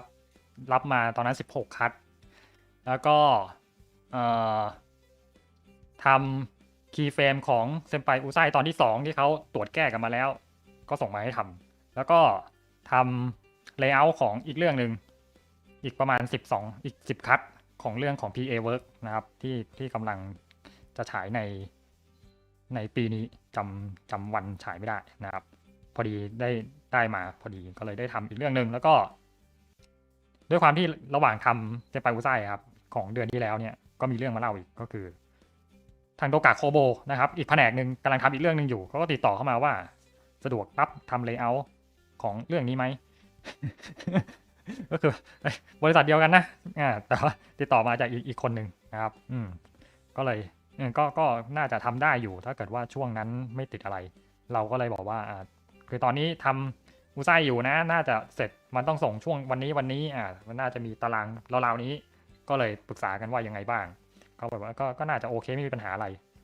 เราก็เลยบอกไปว่างั้นก็โอเคเราก็เลยพอคุยกันตรงนี้เรียบร้อยแล้วเราก็เลยไปแจ้งข่าวกับทางผู้ดูแลของเซไปอุไซว่าพอดีไปคุยกับคุณคนนี้มาว่าเดี๋ยวจะรับช่วยงานของอีกเรื่องหนึ่งตอนนี้นะแล้วเขาก็เงียบไป แล้วเขาก็เงียบไปเขาอ่านเสร็จปุ๊บเขาก็เงียบไปไม่งั้นปกติน่าจะตอบมาเลยก็คือส่งไลน์ไปก็กลายเหมือนว่าเขาก็ไปคุยกันแล้วก็เอามาบอกเราว่างั้นก็โอเคไม่มีปัญหาอะไรแล้วงั้นก็ไม่เป็นไรนะครับเขาก็ก็อารมณ์ประมาณว่านี่ตอนแรกนึกว่าคุยกันมาแล้วว่าเดี๋ยวจะคนนี้น่าจะคิวว่างไหมอะไรแบบนี้แล้วก็น่าจะให้ทำได้อะไรแบบนี้กลายว่านี่ไม่ได้คุยกันมาก่อนแล้วก็แบบว่านิดก็เลยกลายว่าเดือนที่แล้วเนี่ยทำไป3 เรื่อง ได้แตะไป3 เรื่องปริมาณงานแบบว่าเยอะมากรวมทั้งเดือนนี่ได้มา100,000 กว่าเยนอะไรอย่างนั้นไม่นับแบบว่ายังไม่รับที่ได้เพิ่มค่าแรงพิเศษอีก 50,000 เยนต่อเดือนแต่ก็ถ้าถามว่าได้เยอะไหมมันก็คือเหมือนเอาชีวิตไปทิ้งถ้าใครติดตาม Facebook อยู่จะเห็นว่าเดือนที่แล้วบ่นหนักมาก นะครับตอนนี้ก็ยังบ่นหนักอยู่นะเพราะว่างานยังไม่หมด เดี๋ยว ตอนนี้ก็จะมีส่งพรุ่งนี้อีกชิ้นหนึ่งแล้วก็หมดเซตแล้วนะครับ งานอนิเมะที่ค้างๆอยู่ ถ้ายังไม่มีอะไรมาเพิ่มก็จะหมดสิ้นของที่เขามีเดดไลน์ในวันพรุ่งนี้ปกติก็คือจะพยายามรักษาเดดไลน์เป็นอันดับต้นๆนะครับก็ประวัติการทำงานเหตุการณ์ราวๆนี้น่าจะที่เจอมานะครับ ก็น่าจะราวๆนี้แหละครับตารางงานก็จะแบบดุเดือดมากประมาณหนึ่งนะครับก็นี่ก็เป็นเรื่องที่ก็ทำมาได้ตั้งแต่เริ่มทำครั้งแรกกันยาเมื่อ2 ปีที่แล้วนะครับกันยาเมื่อ2 ปีที่แล้วที่โควิดยังไม่มานะครับที่ได้เริ่มโปรเจกต์แรกประมาณช่วงกันยาตุลาอะไรแบ เป็น บ ประ นี้ สบการณ์ชีวิต ใช่ เป็นประสบการณ์ชีวิตที่น่าตื่นเต้นมากเลยนะคะ คือ ตื่นเต้นเดดไลน์ คือเดดไลน์ก็ส่วนหนึ่งคือ จริงๆแล้วเราก็ทำแบบไม่ได้ ส่วนมากก็ไม่ได้ซีเรียสมาก เพราะว่าเราส่วนมากจะดูก่อนว่าเดดไลน์ไหวไหมแล้วเราค่อยรับมา แต่ของเดือนที่แล้วมันแบบว่าที่หนึ่งแล้วก็สัญญาไว้แล้วว่าเดี๋ยวทำให้อีกที่หนึ่งแล้วก็สัญญาไว้แล้วว่าเดี๋ยวทำให้อีกที่หนึ่งแล้วก็คุยไว้แล้วอะไรอย่างเงี้ยมันก็เลยแบบว่าเฮ้ยทุกอย่างมันเริ่มมาเสร็จพร้อมๆกันแล้วก็เราก็เลยต้องมาทำมันก็เลยว่าหนักนิดนึงนะครับเดือนที่แล้วก็เลยเดือดจริงมาเกินมาถึงต้นเดือนนี้นิดๆอะไรอย่างเงี้ยแล้วก็ใกล้จะหมดละนะครับแล้วก็จะเป็นอิสระได้สักนิดนึงเป็นอิสระไหมก็ไม่อีกเพราะว่าดันไปรับคอมมิชชั่นงานวาดมาอีก มีดองมาอีกด้วยความที่เรากลัวไม่มีงานทำแล้วเดี๋ยวเราจะไม่มีตังค์ใช้เราถ้ามีงานเข้ามาน่าจะทำให้ได้แล้วก็รับมาก่อนอะไรอย่างเงี้ยนะครับก็เป็นเรื่องของช่วงที่ผ่านมานะครับว่าเนี่ยทำงานประมาณปีครึ่งได้แล้วนะครับถึงจะมีช่วงว่างบ้างช่วงว่างแบบว่าช่วงอนิเมะเรื่องหนึ่งจบไปของที่หนึ่งเนี่ยจบไปแล้วก็ที่ใหม่ยังไม่มาอะไรอย่างเงี้ยคือด้วยความที่มันเป็นฟรีแลนซ์อะไรมันก็ไม่แน่นอนเรื่องแบบว่างานจะเข้าไหมหรือมันจะไม่เข้าเขายังจ้างเราอยู่ไหมแบบก็ที่เดิมเขายังปีหน้าเขายังจ้างเรื่องใหม่มาเขายังจ้างอยู่หรือเปล่าอะไรเงี้ยเราก็ไม่รู้ไงคือพอเป็นคนต่างชาติเนี่ยหรือว่าแบบว่าประสบการณ์ทำงานของเราอะไรอย่างเงี้ยเราก็ยังอยู่ในระดับที่ถ้านับไปแล้วมันก็ไม่ได้เยอะมากนะครับยังเป็นกี้อยู่คุยภาษาญี่ปุ่นเราก็แบบว่าได้ประมาณหนึ่งมีทำผิดทำถูกด้วยอะไรแบบเนี้ยบางที่แบบวันก่อนมีบีฟงานมาแล้วเราก็แบบว่าฟังไม่ครบไงด้วยความที่เสียงจากสกายก็แบบว่าคือกักซ่ามาแล้วก็ตรงนี้มันจะอย่างนี้หรือเปล่านะแต่ในสตอรี่บอร์ดมันราวๆนี้ก็น่าจะมีปัญหามั้งเราก็เลยวาดไปก่อนไปว่าเราฟังผิดนี่หว่าอะไรนะครับมันก็เลยว่ามันก็กังวลไปเรื่อยๆก็เลยว่าก็มีอะไรอย่างนี้นิดนึงก็มาเล่าให้ฟังนะว่าทำงานที่ญี่ปุ่นก็สรุปก็คือได้งานมาได้ยังไงก็คือแบบว่าเราไปโพสต์งานแล้วเขามาเห็นนะครับแล้วเขาก็เลยติดต่อมาแล้วก็ที่อื่นที่ติดต่อมานะครับต้องบอกว่าที่อื่นที่ติดต่อมาเพราะว่าได้งานที่แรกก่อนเพราะว่าพอเราได้งานที่แรกปุ๊บเราก็หลังจากนั้นก็เลยตอนคอยแอดมั้งแล้วก็เราก็เลยวาดแฟนอาร์ตคอยแอดเนี่ยแล้วก็บอกว่าได้ทำตอนนี้พอเป็นอย่างนี้ปุ๊บเนี่ยที่อื่นที่เขาเห็นว่ามีแอนิเมเตอร์ไอ้นี่เป็นแอนิเมเตอร์นี่หว่าวาดได้ประมาณนี้เขาก็เลย follow Twitter มาอะไรอย่างเงี้ยนะครับมันก็เลยเป็นทำให้มีที่อื่นติดต่อมาแต่ตอนเนี้ย Twitter ก็ประกาศไปแล้วว่าไม่สะดวกรับงานแล้วนะครับ เขียนไว้ในโปรไฟล์แล้วว่าตอนนี้ไม่สะดวกรับงานไปเลยดีกว่าคือแบบว่าเราก็เอาของโดกะโคโวเป็นหลักอยู่แล้วก็เลยแบบว่าไม่รับที่อื่นเพิ่มเพราะว่าเราอยากคีปว่าเราส่งงานตรงเวลาไงแล้วก็แบบว่าไม่อยากเร่งงานมากอะไรแบบนี้ ตารางแน่นแล้วครับตารางแน่นแล้วครับ ไม่รับนะครับไม่ไหวแล้วคือส่วนมากมาก็ต้องคือถ้าถึงเขาถามมาก็ต้องบอกปัดไปว่าตอนนี้ยังไม่สะดวกรับอะไรอย่างเงี้ยก็เลยว่าของทางญี่ปุ่นนะอันนี้ก็คือเอาแค่ของทางญี่ปุ่นก็เหล่านี้ไปที่จดหมายกันเลยดีกว่าเริ่มจะนานละผ่านมา40 กว่านาทีเดี๋ยวเราจะไม่ได้อ่านจดหมายกันได้ค่ะไปที่จดหมายเลยครับฝากคุณลิลลี่อ่านจดหมายด้วยได้ค่ะจดหมายฉบับแรกนะคะจากคุณ Black Bamboo Smith นะคะคุณแบมค่ะสวัสดีค่ะคุณนิกาคุณลิลลี่คุณเชอรี่แล้วก็คุณดาเลียค่ะที่วันนี้ไม่มานะครับสวัสดีครับ สวัสดีค่ะเห็นสัปดาห์นี้จะพูดเรื่องสตูดิโอแอนิเมชันญี่ปุ่นเลยมีเรื่องที่อยากจะสอบถามคุณนิกานะคะก่อนหน้านี้ ตัวเองวาดแต่ illustration มาตลอดเพิ่งสนใจวงการแอนิเมชันเมื่อไม่นานนี้เองค่ะคำถามมีอยู่ว่าข้อ 1 ถ้ารับงานฟรีแลนซ์แล้วก็ทำงานกับคนญี่ปุ่นจำเป็นต้องมีความรู้เรื่องภาษาไหมคะ หรือว่าจะมีพนักงานที่พูดภาษาอังกฤษได้ติดต่อกับชาวต่างชาติได้อะไรอย่าง นะครับ นี้ เมื่อกี้ก็พูดไปบ้างแล้วนะครับ ก็คือก็จะมีคนที่พูดไม่ได้เลย กับคนที่เขาจะติดต่อมาเป็นภาษาอังกฤษตั้งแต่แรกนะครับสำหรับอันนี้ ก็คือเขาก็บริษัทที่เขาคิดว่า คนญี่ปุ่นน่าจะไม่พอแล้วเขาก็จะเตรียมคนที่คุยภาษาอังกฤษได้เอาไว้แล้ว แล้วก็เอาไว้แบบว่าไปคอยติดต่ออนิเมเตอร์ฝรั่ง แต่ว่าถ้าคุยญี่ปุ่นได้ก็จะดีกว่า นะครับ เพราะว่าเผื่อตอนประชุมงานอะไรอย่างเงี้ยก็จะได้คุยได้เลย ไม่งั้นบางทีเขาอาจสำหรับคนที่ไม่ได้คิดว่านะครับ คิดว่าเขาจะแปลพวกโน้ตมาเป็นภาษาอังกฤษให้แล้วก็ส่งให้ทำอะไรอย่างเงี้ยก็คิดว่าก็มีเหมือนกัน อืมต่อไปข้อที่ 2 นะคะ ส่วนตัวแล้วคิดว่าเป็นแอนิเมเตอร์ทำเป็นฟรีแลนซ์จากบ้านตัวเอง หรือไปนั่งทำงานในบริษัทที่ประเทศญี่ปุ่นประเทศอื่นๆจะดีกว่าคะมีข้อดีข้อเสียต่างกันยังไง นะครับ เป็นฟรีแลนซ์จากบ้านตัวเองดีไหมนะครับ มันก็ดีในแง่เราไม่ต้องเดินทางนะครับ แล้วก็ถ้าอีกอันหนึ่งก็คือ เราก็ไม่ต้องมานั่งคิดว่าเราต้องตื่นกี่โมงแล้ว นะครับ ก็ตามสไตล์ฟรีแลนซ์แต่ว่าจริงๆแล้วมันก็มีข้อเสียอยู่หลายอย่างนะครับ ยิ่งถ้าเกิดว่าถ้าเราเป็นมือใหม่เนี่ยจะมีปัญหาเยอะมากว่า ถ้าเรามีปัญหาปุ๊บเราไม่รู้จะไปถามใครเลย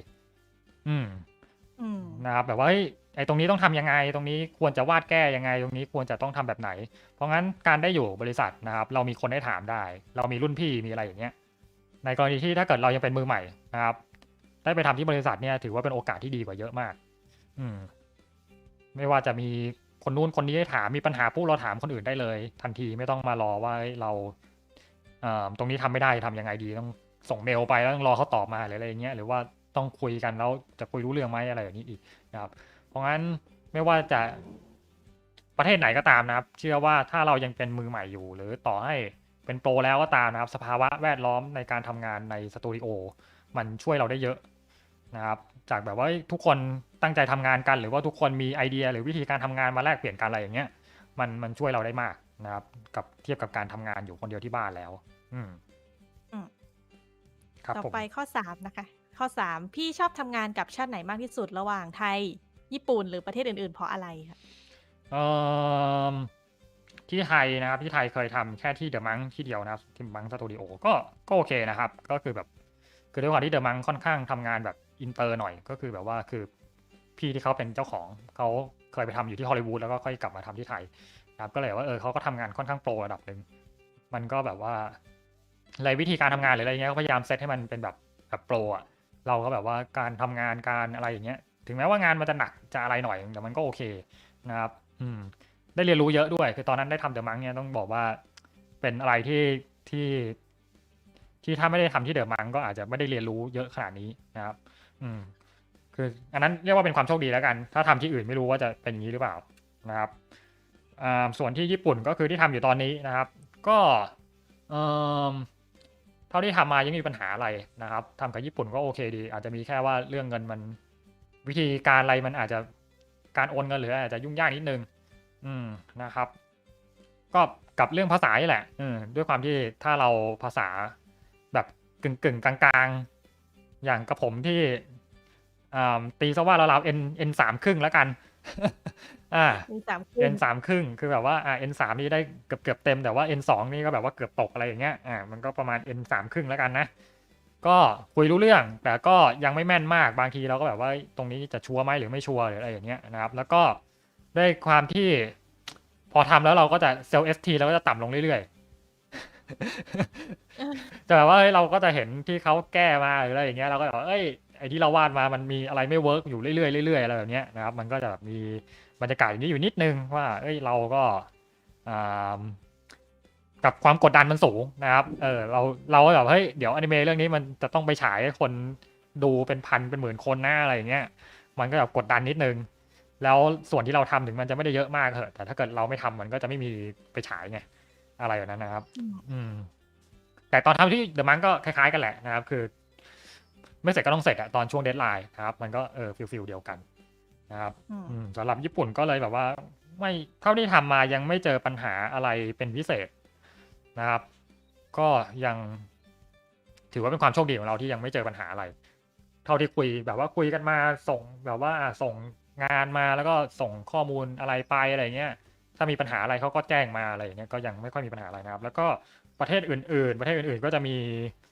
ไม่รู้ว่าประเทศอะไรบ้างเหมือนกัน ก็จะมีน่าจะเป็นฝรั่งเศสกับ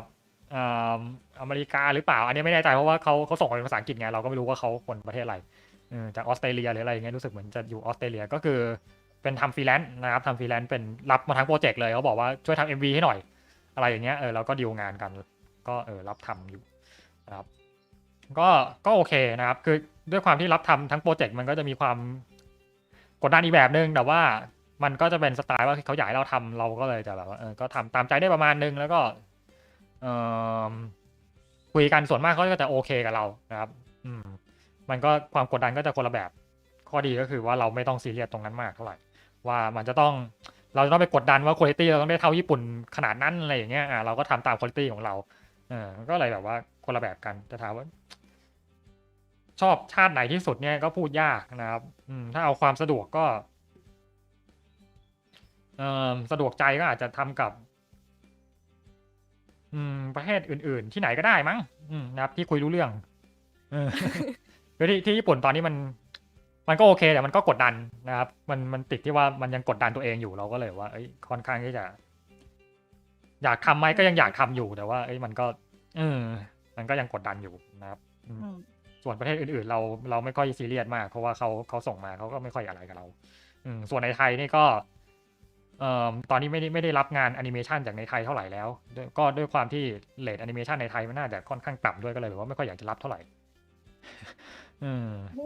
แล้วก็รู้สึกว่าคนไทยถ้าเกิดรับงานมันก็จะเหลือแต่พวกโฆษณาแล้วมันก็จะส่วนมากงานโฆษณามันเรื่องมากด้วยก็จะไม่อยากทำนะครับเอาสบายใจไว้ก่อนข้อต่อไปเลยแล้วกันค่ะข้อที่4นะคะช่วงนี้มีแอนิเมชันแนวญี่ปุ่นได้รับความนิยมมากขึ้นอย่างโมเดลซูชิของ BC May Picture บริษัทจีนหรือว่า Castlevania ของ Powerhouse Studio บริษัทอเมริกาก็ทำออกมาได้ดีล่าสุดมีนักเขียนท่านหนึ่งบอกว่าไม่มีบริษัทที่ไทยทำแนวอนิเมะเลยต้องไปติดต่อจ้างทางญี่ปุ่นพี่คิดว่าเป็นอะไรเป็นสาเหตุที่ทำให้ไม่มีบริษัทกล้าที่จะรับทำแอนิเมชันแนวนั้นคะถ้าหมายถึงแบบว่าทำไมในไทยไม่มีบริษัทที่กล้ารับทำแนวนั้นนะครับส่วนตัวแล้วคิดว่าไม่มีคนนะครับไม่มีคนคืออย่างตัวผมที่แบบเป็นฟรีแลนซ์รับงานจากญี่ปุ่นเนี้ยก็อยู่ที่ตรงนี้จริงๆแล้วก็อาจจะยังมีคนอื่นอีกนะครับในไทยเนี่ยคือรู้ว่าพอจะมีแต่ไม่รู้อยู่ตรงไหนบ้างนะครับเคยพูดให้ฟังไปบ้างแล้วว่ามันอยู่ตรงไหนบ้างก็ไม่รู้พอแต่ละคนแยกย้ายกันอยู่เนี่ยมันก็แล้วเราจะทำได้ยังไงนะครับมันก็กลายเป็นว่าไม่มีคนที่ทำได้คนที่ทำได้มันมีไม่พอจะมานั่งรวบรวมคนมันก็ค่อนข้างยากนะครับแล้วก็งบประมาณก็ไม่รู้ว่าต้องใช้เท่าไหร่อีกพอด้วยความที่ไม่มีความมั่นใจว่าจะมีคนทำได้แล้วมันก็จะจบไปโดยปริยายเองว่าเฮ้ยคือต่อให้มีตังค์แต่ไม่มีคนเนี่ยมันก็เท่านั้นนะครับหรือต่อให้มีคนพอแต่ก็ไม่รู้ว่าเงินจะพออีกหรือเปล่าเงินจะพอในที่นี้ก็หมายถึงแบบว่าเงินที่ลงทุนไปแล้วจะได้รับกลับคืนมาพอหรือเปล่าด้วยความที่ไทยมันตลาดอนิเมะมันก็ไม่รู้ว่าตกลงขายได้จริงหรือเปล่าอีกเราก็เลยแบบว่าคิดว่าความเสี่ยงมันยังน่าจะเยอะเกินไปนะครับที่แบบว่าจะมาเปิดบริษัทจริงๆจังๆจะนั่งเทรนคนขึ้นมาให้ทำได้จริงๆหรืออะไรแบบนี้นะครับคิดว่าด้วยปัจจัยพวกนี้แล้วก็เลยทำให้ในไทยไม่ยังไม่มีความพร้อมที่จะทำจริงๆจังๆณจุดนี้ยกเว้นแต่ก็รับงานจากทางนู้นจากทางญี่ปุ่นมาเป็นส่วนๆหรืออะไรแบบนี้นะครับก็ยังพอมีบ้างแต่ถ้าเกิดว่าถามว่าจะทำโปรดักชันเองทั้งหมดก็คงจะยากครับผมค่ะข้อ5สุดท้ายเป็น request ค่ะสงกรานต์นี้อยากเห็นสาวๆทั้ง3ในชุดไทยค่ะเดี๋ยวขอดูเวลาก่อนนะครับเพราะสงกรานต์มันก็อาทิตย์หน้าเนี่ยไม่รู้ว่าจะสะดวกว่าหรือเปล่าถ้ามีเวลาเดี๋ยวจะมาเป็นสเก็ตละกันนะครับอาทิตย์นี้สงกรานต์อาทิตย์นี้แล้วค่ะนั่นน่ะสิสงกรานต์มันเนี่ยในอีกวัน2 วันแล้วเนี่ยถ้ามันทันก็จะมาวาดนะครับเดี๋ยวขอดูเวลาก่อนว่าปั่นงานทันไหมไม่มีงานอะไรแทรกซึมมาเดี๋ยวจะจัดตารางมาไล่วาดแล้วกันนะครับเย้ ค่ะ ต่อไปฉบับที่2นะคะ จากคุณวัดสายตาประกอบแว่นนะคะ ครับ สวัสดีค่สวัสดีครัะ บ สวัสดีค่ะ สวัสดีอาจารย์นิกากับคุณลิลลี่ครับ สวัสดีครับ สวัสดีค่ะ ฝากสวัสดีคุณคิโดะด้วยนะครับ ครับ สวัสดีครับ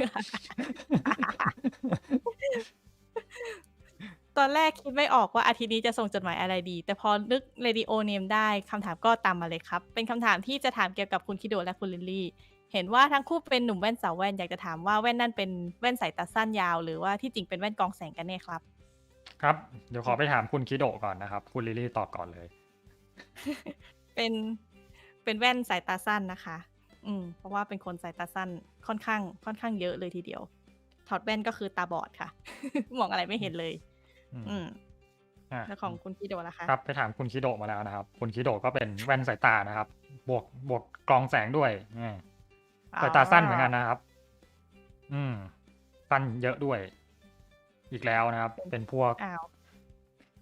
เป็นพวกมีปัญหากับสายตา มีปัญหา อา แย่จังเลย โอเคครับ เชิญ ค่ะ ถัดไปเลย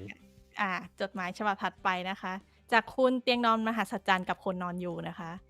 ขอคำปรึกษาหน่อยครับ ช่วงก่อนหน้านี้ผมเป็นช่วงสอบครับ ทำให้ผมต้องอดหลับอดนอนบ้าง นอนน้อยบ้าง 6 โมงเช้านอนเที่ยงวันตื่นไปสอบ พอสอบเสร็จก็เลยอยากจะนอนให้หนำใจ แต่พออยากจะนอนหัวค่ำบ้างปรากฏว่านอนไม่หลับ อยากจะกลับไปนอนเวลาปกติครับ ผมควรทำยังไงดี ขอคำแนะนำหน่อย? นั่นสิครับ นั่นเลยครับ พวกผมเองก็ประสบปัญหาอย่างงี้อยู่เหมือนกันแหละครับ ใช่ไหมครับ แย่คุณลิ จั ล งเล ลี่ ยค่ะ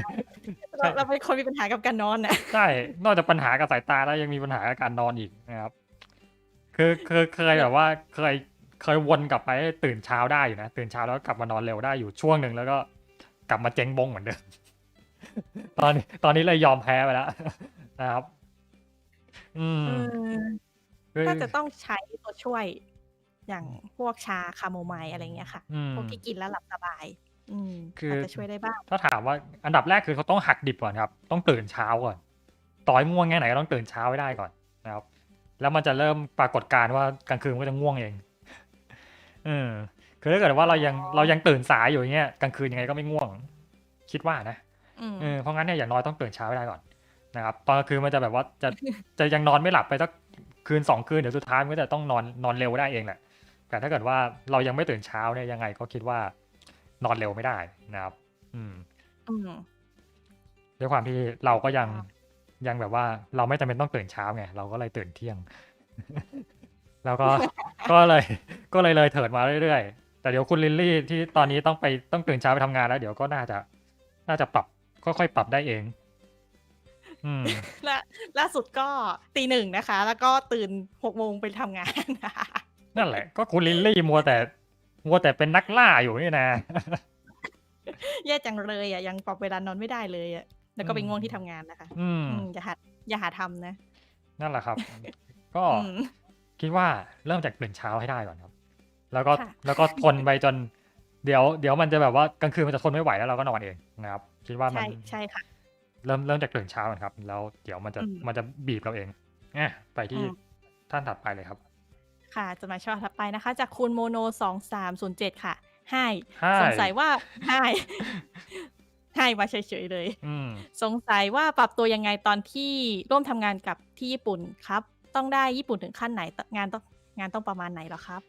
บอกไปแล้ อัน ว นี้ใช่ไหมครับ เดี๋ยวพูดเพิ่มอีกนิดหนึ่งแล้วกันว่า ได้ค่ะ ปรับตัวยังไงบ้างนะครับ ปรับตัวยังไงก็คือเราก็ทำเท่าที่เราทำได้ไปก่อนนะครับ คือเขาสั่งอะไรมา อันดับแรกเราต้องบอกไปก่อนว่าเราทำอะไรได้ไม่ได้นะครับ แล้วก็ส่วนญี่ปุ่นได้ขั้นไหนก็ต้องอย่างน้อยก็ต้องคุยรู้เรื่องนะครับ ส่วนงานประมาณไหนเนี่ยตอนที่เขามาติดต่อเนี่ยก็ลองไปดูใน channel นะครับ งานที่ก็คิดว่าไม่ได้มีงานอัปเดตอะไรเท่าไหร่ ก็คือประมาณที่อยู่ใน channel นะครับ ลองไปดูตัวอย่างงานที่อยู่ใน channel ดูนะครับ ก็คือเขาก็มาเห็นเนี่ยไอ้งานประมาณเนี้ยนะครับที่อยู่ใน channel เนี่ย แล้วเขาก็ติดต่อเข้ามา โอเคครับ ท่านถัดไปเลยครับ ค่ะ ฉบับถัดไปจากคุณไนท์ครับ อยากเป็นแอนิเมเตอร์ เรียนท่านนิกะที่เคารพครับ ครับ สวัสดีครับ อยากให้สอนการรวมแต่ละคัตที่ Composite เสร็จแล้ว รวมเป็นชิ้นงานจริงที่สามารถใช้งานจริง ๆ ได้ครับ ขอบคุณครับ ปล. ขอให้สู้ๆกับการทำงานนะครับผม หัวใจ นะครับ งาน Composite นะครับ Composite ก็แต่ละคัดที่คอมโพสิตเสร็จแล้วนะครับ จริงๆแล้วถามว่าเอามาตัดต่อยังไงเนี่ย มันต้องเริ่มจากตัวก่อนที่จะคอมโพสิตเสร็จนะครับ ก็คือมันต้องทำอนิเมติกเสร็จก่อนอนิเมติกก็คือเอาสตอรี่บอร์ดมาเรียงๆกันนะครับ ก็คือถ้าอันนั้นเสร็จแล้วเนี่ย ต่อให้เราคอมโพสิตออกมายังไงก็ตามนะครับ มันก็ต้องมาเรียงตามอนิเมติกที่เราทำไว้เพราะงั้นเนี่ยไทมิ่งมันจะไม่เปลี่ยนนะครับ คือปกติเขาจะตัดต่อเสียงตัดอะไรเนี่ยตั้งแต่ตัวอนิเมติกแล้วตั้งแต่ตัวที่เป็นสตอรี่บอร์ดหรืออาจจะเป็นเลเยอร์มาทำก็แล้วแต่นะครับ เพราะงั้นคอมโพสิตจะไม่ต่างจากนั้นละนะครับเพราะงั้นมันก็เลยไม่ได้เปลี่ยนไปเท่าไหร่เต็มที่ก็อาจจะมีเปลี่ยนก็คือพวกแบบว่าการเฟดเข้าเฟดออกเนี่ยอาจจะเปลี่ยนไปบ้างแต่เอาจริงๆของญี่ปุ่นนะครับเขาจะค่อนข้างฟิกมาเลยว่าเขาอยากจะตรงนี้จะเป็นเฟดเข้าเฟดออกตรงนี้เป็นเฟดขาวเฟดดำเนี่ยก็จะเขียนไว้ตั้งแต่สตอรี่บอร์ดละแต่ว่าพอเป็นโปรเจกต์ส่วนตัวปุ๊บเราก็จะไม่ต้องสนใจวันนี้มากเท่าไหร่เราก็อยากจะแก้ตรงไหนพอไปถึงตอนตัดต่อจริงแล้วก็ตรงนี้ไม่ชอบแล้วก็ไปเปลี่ยนได้เพราะงั้นก็เลยคิดว่าหลักๆคือต้องตามสตอรี่บอร์ดและอนิเมติกก่อนว่าแต่ละอันแต่ละคัดจะยาวแค่ไหนแล้วก็อิงตามนั้นไปเรื่อยๆจนถึงคอมโพสิตเลยทีเดียวแล้วหลังจากคอมโพสิตเสร็จแล้วก็แค่เอาไปเรียงให้มันอยู่ที่เดิมนะครับเป็นอย่างนั้นมากกว่าครับน่าจะพอเข้าใจไอเดียเรานี้แล้วกันครับค่ะต่อไปนะคะจากคุณแม็กครับอยากเป็นแอนิเมเตอร์น่าจะเป็นเพื่อนกับคุณไนท์ครับอยากเป็นแอนิเมเตอร์ค่ะครับสวัสดีครับท่านเทพติดตามท่านมาสักพักแล้วครับครับสวัสดีครับโดยเฉพาะช่วงนี้อยากหัดทำแอนิเมะจริงจังเลยศึกษาจากช่องของท่านมามากพอสมควรไอดอลเลยครับครับคือผมกับเพื่อนมีความฝันว่าอยากจะเป็นแอนิเมเตอร์ทั้งคู่แล้วตอนนี้ก็แอบร่วมมือการทำโปรเจกต์แอนิเมะแบบขำๆกึ่งจริงจังด้วยกันด้วยแล้วที่คิดจะทำก็คืออยากจะทำให้โรงเรียนจบก่อนทำให้โรงเรียนก่อนจบม.6 อะไรเงี้ยครับแต่ช่วงนั้นงานมหาศาลมากเราทั้งคู่ก็เลยตัดสินใจหยุดกลางคันแล้วก็จะทำต่อหลังช่วงจากหลังสอบเสร็จละกันแต่พอพักนานเกินก็รู้สึกเริ่มหมดแพชชั่นละครับอยากจะรู้ว่าท่านเทพมีช่วงที่รู้สึกอย่างนี้บ้างไหมครับแล้วจัดการมันได้ยังไงแล้วพักไว้ที่ตรงนี้ก่อนไหมคะหรือว่าให้อ่านทีเดียวเลยเอาตรงนี้ก่อนก็ได้ครับช่วงที่แบบหมดแพชชั่นใช่ไหมครับมีครับเคยแบบว่าจริงๆแล้วก็ไม่เรียกจะว่าเคยก็ไม่เชิงนะก็คือแบบว่าไอคิดโปรเจกต์เนี่ยทำไว้หลายชิ้นแล้วนะครับแล้วก็ล่มไป จริงๆแล้วเคยเขียนพล็อตเรื่องสั้นประมาณ2-3ชิ้นนะครับแล้วก็ไม่ได้ทำคือเขียนสตอรี่บอร์ดแบบจะเสร็จแล้วก็แบบว่าเขียนสตอรี่บอร์ดไปไม่เสร็จบ้างอะไรอย่างเงี้ยแล้วก็ล่มไปด้วยความที่มันไม่เชิงว่าหมดแพชชั่นนะครับด้วยเหตุผลว่ามีงานอื่นต้องทำหรืออะไรก็ตามนะครับแต่ว่าถ้าถามว่างานลักษณะอย่างนี้ที่เป็นเรียกว่าเป็นงานส่วนตัวแล้วกันนะครับงานที่แบบว่าไม่มีใครมาจ้างไม่มีอะไรเงี้ยโอกาสหมดแพชชั่นมีไหมนะครับมันมีครับเพราะว่าเออเราจะทำไม่เสร็จก็ไม่ไปเดือดร้อนใครมันก็เลยรู้สึกว่าช่างมันไม่ต้องทำก็ได้แล้วถามว่าจะทำยังไงแก้ปัญหายังไงดีนะครับต้องหาทางทำให้ถ้าเราทำไม่เสร็จแล้วคนอื่นจะเดือดร้อนกับเราครับแล้วเราจะเกรงใจแล้วเราก็จะทำให้มันเสร็จเองใช่แล้วเราก็ทำให้มันเสร็จเองนะครับ ส่วนตัวเราคิดว่านี่น่าจะเป็นทางออกที่ชัดเจนที่สุดนะครับเพราะถ้าเกิดว่าเราไม่คิดว่าไม่มีใครเดือดร้อนกับเรื่องที่เราทำอะไรอย่างเงี้ยมันก็หรือเราจะทำหรือจะไม่ทำเนี่ยมันก็จะแบบว่าปล่อยไปก็ได้ไม่ต้องก็ได้อะไรแบบเนี้ยนะครับอันนี้ต่อให้ทำเป็นคู่ก็ตามมันก็แต่ว่า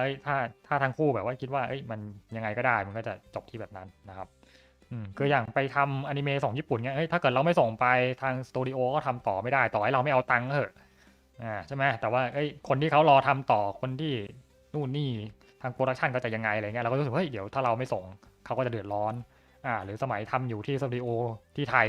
ถ้าเราไม่ส่งเดี๋ยวบริษัทเดือดร้อนอะไรเงี้ยนะครับด้วยความที่เรารู้สึกว่าถ้าเราไม่ทำคนอื่นจะมาเดือดร้อนเงี้ยมันก็เลยจะเราก็จะมีไฟขึ้นมาอันนี้อาจจะแล้วแต่คนด้วยบางคนก็แบบว่าคนอื่นจะเดือดร้อนก็ช่างมันก็อาจจะไม่นะครับแต่ด้วยความที่โดยส่วนตัวแล้วเป็นคนที่รู้สึกว่าคนอื่นจะสำคัญมากถ้าเขาเดือดร้อนเราก็จะแบบว่าเป็นอะไรแบบนี้นะครับก็คือเราก็หาทางทำให้ถ้าเราไม่เสร็จแล้วจะมีใครสักคนมาเดือดร้อนกับเราแล้วกันคิดว่าน่าจะช่วยแก้ปัญหาได้ครับโอเคครับแล้วอีกปัญหาหนึ่งของผม2คนก็คือปลุกไฟกันเก่งมากแต่ก็มอดง่ายมากเช่นกันเพราะว่าความขี้เกียจครับแบบจะทำอะไรก็แพ้ความขี้เกียจไปหมดก็จะพักสัก5 นาทีสุดท้ายก็ยันเช้า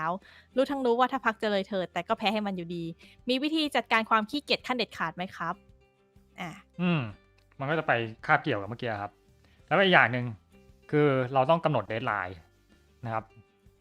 คือหลาย โปรเจกต์หลายๆงานเนี่ย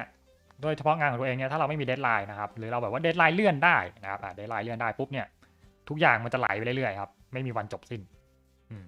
แต่ถ้าเรามีเดดไลน์ต่อให้มันเป็นงานของตัวเองก็ตามนะครับแต่เราตั้งเดดไลน์ไปแล้วเนี่ยเราให้มันจบที่เดดไลน์ที่เราคิดไว้โดยที่เราไม่ต้องไปเลื่อนมันนะครับ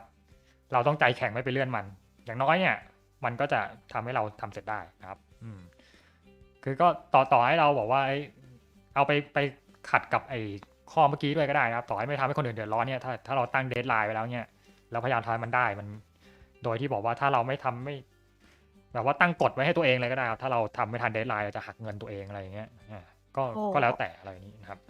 อาจจะอะไรอย่างนี้นะครับคิดว่าคือเดดไลน์มันช่วยได้นะครับมันทำให้เรามีความรับผิดชอบมากขึ้นไม่งั้นมันก็จะไหลครับผมค่ะแล้วก็คำถามสุดท้ายนะครับพวกผมทั้งคู่เรียนต่อในด้านศิลปะทั้งคู่แต่คนละที่แล้วก็ไม่ใช่แอนิเมเตอร์โดยตรงการตัดสินใจของพวกผมทั้งคู่มันจะเป็นปัญหาต่อความฝันของพวกผมในอนาคตไหมครับขอบคุณครับครับเป็นปัญหาไหมนี่ไม่รู้นะครับแต่ว่าถ้าถามว่ามีผลไหมมันมีผลแน่นอนอยู่แล้วนะครับเพราะว่าแต่ละที่ไม่ว่าจะศิลปะด้านไหนมันก็เอามาประยุกต์ได้หมดนะครับเพียงแต่ว่าแต่ละที่ก็จะสอนไม่เหมือนกันอีกนะครับเราก็ไม่รู้ว่าแต่ละที่เขาจะให้ความรู้อะไรกับเราบ้างอะไรอย่างนี้แล้วก็จริงๆแล้วในไทยเองก็ไม่ได้มีที่สอนแอนิเมชันแล้วรู้สึกว่ามันโดยตรงแบบว่าเป๊ะๆหรืออะไรที่มาช่วยได้สักเท่าไหร่แบบว่าจริงๆจังๆนะครับในไทยก็เลยคิดว่าเรียนที่ไหนก็เรียนไปเถอะก็มีความรู้สึกนี้เหมือนกันนะครับแล้วก็อยู่ที่ว่าเราทำงานแอนิเมชันสไตล์ไหนด้วยนะครับในไทยถ้าเกิดหาง่ายหน่อยก็แบบแนวทีดีอะไรพวกนี้อาจจะหาที่เรียนง่ายหน่อยนะครับแบบว่าที่มันตรงแต่ว่าพวก 2D อะไรอย่างนี้ก็อาจจะต้องไปฝึกวาดรูปมาก่อนหรืออะไรอย่างเงี้ยก็จะช่วยได้เยอะนะครับส่วนว่าจะทำเป็นแอนิเมชันได้ไหมอะไรพวกนี้ก็เดี๋ยวนี้ดีหน่อยว่าในอินเทอร์เน็ตมันก็มีให้เราเรียนรู้เยอะนะครับแต่ว่าถ้าถามว่าในมหาลัยเนี่ยเรียนสายอาร์ตข้อเสียอย่างหนึ่งก็คืองานมันเยอะนะครับเขาก็จะสั่งงานมาโดยที่ไม่สนหรอกว่าเราต้องเรียนกี่วิชานะครับแล้วเราก็ต้องทำมันทุกวิชาก็อาจจะมาเหนื่อยกว่านี้นิดนึงนะครับแล้วก็จะมานั่งบ่นว่าไม่น่ามาเรียนที่นี่เลยอะไรเนี้ยทุกคนก็จะเจอเหมือนกันนะครับก็มีปัญหาไหมมันก็ทุกอย่างทุกทางออกมีปัญหานะครับไม่ใช่สิ ทุกทางออกมีปัญหานะเพียงแต่ว่าปัญหามันจะแตกต่างกันไปเพราะงั้นเนี่ยมันมีปัญหาแล้วแหละเพียงแต่ว่าเราจะไปแก้ปัญหามันได้ยังไงครับต่อให้เราไม่เลือกจากงั้นเดี๋ยวไปหาเรียนแอนิเมชันโดยตรงมันก็เจอปัญหาอีกต่อให้เรามาเรียนอย่างอื่นแล้วก็ฝึกแอนิเมชันควบคู่ไปด้วยมันก็เจอปัญหาอีกนะครับปัญหามันก็จะแตกต่างกันไปแต่ว่าอยู่ที่เราจะแก้ไขมันได้ไหมเท่านั้นเองนะครับค่ะ ต่อไปก็จดหมายฉบับถัดไปของคุณกิกกี้ตัวน้อยผู้ชอบนอนกลิ้งนะคะสวัสดีครับท่านศาสดาท่านลิลลี่สวัสดีค่ะ จากที่ท่านศาสดาไปเป็นกิกกี้ทำแอนิเมชันมาเยอะอยากทราบว่ามีฉากไหนที่พอได้ดูแล้วรู้สึกว่าทำออกมาได้ดีจังเลยนะแล้วก็ชอบเป็นพิเศษไหมครับสัก2 ฉากคือมีฉากที่ได้ทำไปตอนค่อยแอสตอนที่เดี๋ยวดูเลขตอนอีกทีก่อนค่อยแอสตอนที่4นะครับก็สุดแอสโทรอยตอนที่4มีอยู่ตอนหนึ่งที่เป็นแบบว่าไปตัวละครหลายๆตัวไปนั่งดูดาวกันแล้วก็ทุกตัวนั่งอยู่แล้วก็ทุกตัวก็ยืนขึ้น เป็นฉากที่แบบว่ามีตัวละครนั่งเรียงกันอยู่6ตัวแล้วก็ลุกขึ้นยืนแบบว่าเป็นความท้าทายหนึ่งที่แบบว่าต้องมานั่งวาดตัวละครหลายตัวมากแล้วก็ต้องจากนั่งเป็นลุกอะไรอย่างเงี้ยมันก็เป็นความภูมิใจนิดๆว่าเราได้ทำช็อตที่มันได้ทำคัดที่มันแบบว่าค่อนข้างที่จะยากอันหนึ่งแล้วก็มันก็ออกมาดูดีระดับหนึ่งแหละนะครับก็แล้วถือโดยรวมเขาแก้มาแบบว่าจากที่เราวาดส่งไปเนี่ยเขาก็แก้มาไม่แบบเขาเอาไอเดียของเราไปใช้เกือบหมดอะไรอย่างเงี้ยก็คือแก้มาแค่พวกว่าท่าตรงไหนที่เราวาดแล้วมันเบี้ยวๆนิดๆหน่อยๆอะไรเงี้ยเขาก็แก้มาให้อะไรแบบเนี้ยนะครับเราก็เลยคิดว่าเฮ้ยเราสิ่งที่เราไอเดียที่เราคิดไปเนี่ยเขาโอเคกับมันนะครับกับอีกอันหนึ่งก็น่าจะเป็นช่วงอะไรอะมาโอโจตรงฉากอ่างอาบน้ำนะครับตรงนั้นน่ะมันแบบว่าเฮ้ยมันเป็นอะไรที่เราไม่เคยทำแล้วมันออกมาดูดีนะครับถึงแม้ว่าเราจะโดนเขาแก้มายับเยินก็ตามแต่ว่าเราส่วนที่เราได้วาดไปมันก็คือจ จะว่าไงดีมันเป็นการแก้ที่แบบว่ายังเป็นไอเดียที่เราวาดไปให้เขาอยู่ แต่ว่าแค่ว่าวิธีการแบ่งเลเยอร์หรือแบบว่าตรงไหนที่ดีเทลที่เขาคิดว่ามันดีขึ้นอะไรอย่างเงี้ยนะครับเขาก็แก้มาให้เราก็เลยรู้สึกว่าเฮ้ยตรงเนี้ยเป็นอะไรที่ออกมาดูดีนะครับ เราก็เลยเฮ้ยเป็นคัดที่โอเคกับมัน แต่จริงๆแล้วเนี่ยคือเท่าที่ได้ทำไปก็คือมันก็ภูมิใจทุกอันนะครับเพียงแต่ว่าถ้าถามว่าอันไหนที่มันแบบเด่นๆและอย่างเป็นตอนเปิดเรื่องด้วยเราก็เลยรู้สึกโอเค จริงๆแล้วมาโอโจที่ได้ทำช่วงตอนใกล้จบนั่นก็เป็นอีกช่วงหนึ่งที่แบบรู้สึกภูมิใจ ถึงมันจะไม่ได้เป็นฉากนิ่งๆก็เถอะแต่ว่าเราได้วาดไปในช่วงที่มันเป็นช่วงจบเรื่อง ตัวละครทุกตัวมันจะแบบว่าต้องวาดม็อบเยอะมากแล้วก็แบบว่าแต่ละตัวก็ต้องมานั่งนึก acting ไว้แต่ละตัวมันจะทำท่ายังไงอะไรอย่างเงี้ยนะครับมันก็ได้ลองเยอะเหมือนกันนะครับอืม โอเคครับ ก็น่าจะเป็ ค่ะ นหลักๆเหล่านี้ ต่อไปเป็นจดหมายฉบับสุดท้ายแล้วนะคะ จากคุณฉลามสองขาเดินทำนาทั้งวันนะคะ เย็นสวัสดิ์ครับ อาจารย์นิกกานีแล้วก็พิธีกรสาวงามทั้ง3ท่าน ครั ส บ วัสดี ส ค่ะ วัสดีครับ ถึงวันนี้จะมาแค่คนเดียวก็ตามจดหมายฉบับนี้ส่งมาช้านิดหน่อยเพราะยังเรียบเรียงไม่ได้ว่าจะคุยเรื่องอะไรก่อนดี งั้นขอเอาลงเรื่องทั่วไปแล้วกัน มีกันบ้างไหมครับที่ใช้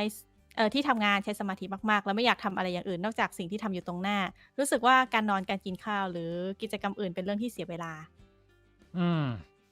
คุณลิลลี่มีบ้างไหมครับ เวลาทำงาน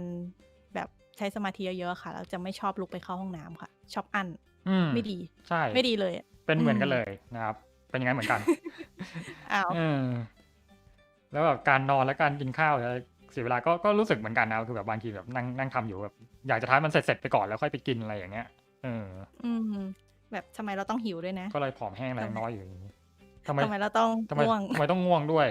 งานก็จะไม่ทันอยู่แล้วทำไมถึงจะต้องนอนอีกอะไรแบบเนี้ยไม่ดีเลย ใช่ รู้สึกบ่อยค่ะ ว่าแบบเรื่องอื่นมันเป็นเรื่องที่แบบเสียเวลาจังอะไรเงี้ย ใช่นะครับถึงเราจะอยากกินก็ตามนะครับ แต่ว่าบางทีแล้วก็เฮ้ยมันไม่ทันแล้วอ่ะ ขอเวลาอีกได้ไหมอะไร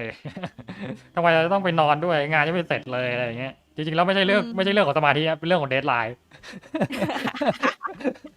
น่าจะเป็นเรื่องของเดดไลน์มากกว่าสมาธิ นั่นสิ คือมันจะแบบว่าไม่ใช่ว่าเราจดจ่อกับงานนะแต่ว่ามันต้องส่งแล้วเราอยากจะรีบทำให้เสร็จมากกว่าไม่จริงไม่ของหนูไม่เกี่ยวกับเดดไลน์นะของหนูบางทีแบบเวลาวาดเล่นนานๆก็แบบบางทีหนูก็อั้นแต่ถ้าเกิดตอนวาดเล่นก็มีอารมณ์อย่างนั้นบ้างเหมือนกันแหละแต่ว่าส่วนมาก คือช่วงนี้ไม่ค่อยได้วาดเล่นไง ฟิลลิ่งนั้นมันก็เลยแบบว่าส่วนมากมันจะเป็นช่วงนั่งปั่นงานอะไรแบบนี้แล้วก็แบบพรุ่งนี้ต้องส่งงานแล้วทำไมเรายังต้องนอนอีกหน้าอะไรอย่างเงี้ยไม่ดีนะคะอย่าหาทำใช่ครับ จะอั้นใช่ครับเราไม่ควรจะอั้นนะครับถ้าปวดเราก็ควรจะไปเข้าห้องน้ำให้เรียบร้อยโอเคค่ะจดหมายหมดแล้วนะครับขอบคุณจดหมายด้วยนะคะครับขอบคุณทุกคนที่ส่งจดหมายกันเข้ามานะครับก็หวังว่าจะได้ไอเดียความรู้เกร็ดเล็กๆน้อยๆในการได้ไปทำแอนิเมชันกับญี่ปุ่นน่าจะเรียกว่าได้แค่เล่าประสบการณ์มากกว่าน่าจะไม่ค่อยมีอะไรละมั้งก็ได้ฟังไปมีตรงไหนสงสัยอยากถามอะไรเพิ่มเติมไหมคอมเมนต์มาได้นะคะถ้าแบบสงสัยว่าแบบอยากจะให้แบบตอบเพิ่มเติมอะไรอย่างเงี้ยจากที่เล่าไปคุณลิลลี่มีตรงไหนไหมครับที่แบบว่าฟังแล้วตรงนี้มันยังไงกันอะไรอย่างเงี้ยก็ไม่มีนะคะแต่ก็เหมือนกับว่าแบบการโปรโมทผลงานตัวเองมันเป็นเรื่องที่สำคัญอย่างหนึ่งที่แบบเป็นช่องทางหนึ่งที่ทำให้เขามาเจอเราได้อะไรเงี้ยใช่ครับคือเดี๋ยวนี้เราจะเห็นแบบพวกอนิเมเตอร์เนี่ยว่าจะมาแต่ว่าส่วนใหญ่ที่เราเห็นมันจะเป็นพวกคนดังๆไงเขามาแปะว่าได้ทำเรื่องนี้เนี่ยพวกนั้นเนี่ยส่วนมากรู้สึกว่าบริษัทเขาจะบอกให้เอามาโปรโมทนะแต่ว่าพวกที่แบบว่าเป็นกี้อย่างเราเนี่ยก็ต้องโปรโมทตัวเองไงเราก็จะต้องมานั่งโพสเองคือตอนทำโค้ดแอดคือโชคดีอย่างหนึ่งว่าคือคนวาดคนที่เขาวาดมังงะต้นฉบับเขามานั่งคือพอฉายปุ๊บก็มานั่งถ่ายทวีตไงว่าแท็กโค้ดแอดมีใครโพสบ้างแล้วพอเราวาดไปเขาก็เลยมารีทวีตให้คนก็เลยเห็นเยอะไม่งั้นก็อาจจะไม่มีคนเห็นก็ได้อะไรอย่างนั้นน่ะนะครับคือนั่นแหละก็อยู่ที่แท็กอยู่ที่อะไรด้วยต้องแบบหาช่องทางโปรโมทผลงานเยอะๆคนจะได้เห็นงานเราเยอะๆนะครับคือถ้าอยากให้มีคนมาติดต่อให้เราทำงานเราก็ควรจะอย่างนั้นไม่งั้นเราก็ต้องเป็นคนที่ขวนขวายเข้าไปหาที่ทำงานนะครับ ใช่ หรืออย่างงานจากทางฝั่งยุโรปฝั่งอะไรพวกเนี้ยนะครับ ที่เข้ามาที่ทำ MV ให้เขาเนี้ยก็มาจาก YouTube นะครับก็คือเขาเห็นงานใน YouTube แล้วก็เลยติดต่อเมลเข้ามาอะไรแบบนี้ อืม ค่ะ เพราะงั้นถ้าเกิดว่าใครอยากจะให้คนมาจ้างงานเราก็ต้องมีพอร์ตโฟลิโอก่อนนะครับ แล้วเราก็หาทางโปรโมทถ้าเราไม่มีพอร์ตโฟลิโอเขาก็จะไม่รู้ว่าไอ้นี่ทำงานได้ขนาดไหน คือถ้าเกิดว่าเราไม่เคยโพสต์งานอะไรไปเลยเขาคงจะไม่รู้ว่าเราทำแอนิเมชันได้เขาก็คงจะไม่ติดต่อมา อืม ใช่ อ่า ใช่ใช่ ภาษาก็ด้วยนะครับคือถ้าอยากจะรับงานจากทางญี่ปุ่น ถ้าโพสต์ภาษาญี่ปุ่นได้ มันก็จะมีความใกล้ชิดอย่างที่บอกนะครับว่าคนญี่ปุ่นก็คนที่ไม่ได้ภาษาอังกฤษเลยก็มีเยอะด้วยนะครับ คือไปนั่งฟังยูทูบเบอร์หลายๆคนเขาก็จะแบบว่าพอวีทูเบอร์หลายๆท่านคือเป็นคนที่ฟังวีทูเบอร์ญี่ปุ่นไง ก็พอมีคอมเมนต์ภาษาอังกฤษเข้ามาก็จะแบบว่าอึงอักกันแล้วก็จะอ่านบ้างไม่อ่านได้อ่านพอพยายามจะอ่านให้ได้แล้วก็ไม่รู้จะตอบยังไงดีก็จะ thank you จบ อะไรแบบนี้ ออกไกจิน เออ ออกไกจินอย่าใบ้อย่าใบ้ ก็แบบว่าแย่แล้วแล้วก็พยายามอ่านซุปเปอร์แชทภาษาอังกฤษแล้วก็thank you อะไรแบบนี้นะครับเพราะงั้นเนี่ยคือถ้าเกิดเราอยากจะแบบว่าคุยได้เป็นภาษาอังกฤษก็จะเป็นภาษาญี่ปุ่นได้นะครับ ถ้าอยากรับงานจากญี่ปุ่นก็จะดีนะครับหัวข้อสัปดาห์หน้ามีหรือยัง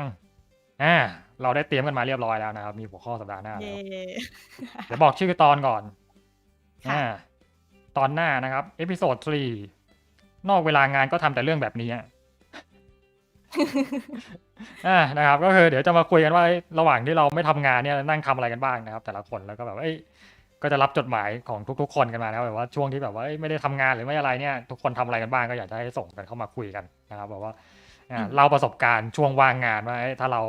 ไม่ทำงานตอนนี้เราทำอะไรกันอยู่อะไรอย่างเงี้ย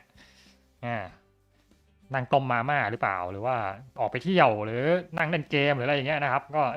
ใครช่วงที่ไม่ได้ทำงานเนี่ยทำเรื่องอะไรกันบ้างมีอะไรทำกันบ้างนะครับ ก็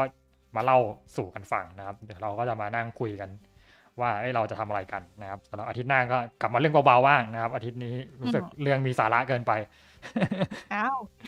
แต่เราเป็นชาแนลมีสาระไงเราก็ต้องมีสาระบ้าง ใช่ สลับกันไป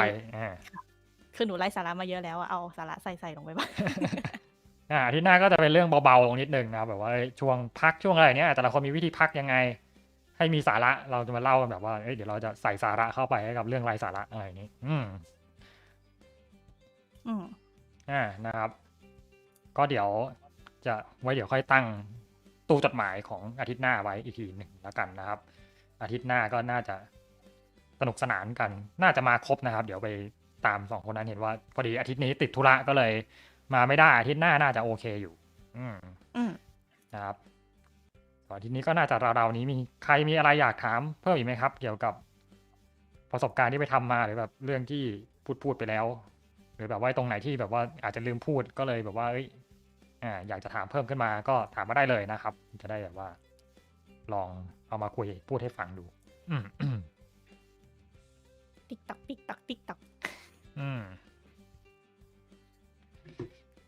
แต่ก็นั่นแหละครับคือทำกับญี่ปุ่นก็โอเคครับมันเป็นแบบเป็นประสบการณ์ดีๆที่แบบว่าที่ดีที่สุดก็คือตอนที่เราเห็นชื่อเราบนเครดิตในอนิเมะนะครับน่าจะเป็นสิ่งที่แบบว่าเรานี่แหละได้โผล่ขึ้นมา เป็นคุณค่าทางจิตใจที่ทำให้เรายังมีแรงที่จะทำอนิเมะต่อไปได้ ถึงแม้ว่ามันจะเหนื่อยลากเลือดและเงินอันแสนน้อยนิดก็ตามอะไรแบบนี้นะครับแต่จานได้เงินเยอะกว่าหนูนะคะก็แต่ว่างานมันลากเลือดอะนะก็ถ้าเทียบชั่วโมงทำงานแล้วก็ มันก็ถือว่า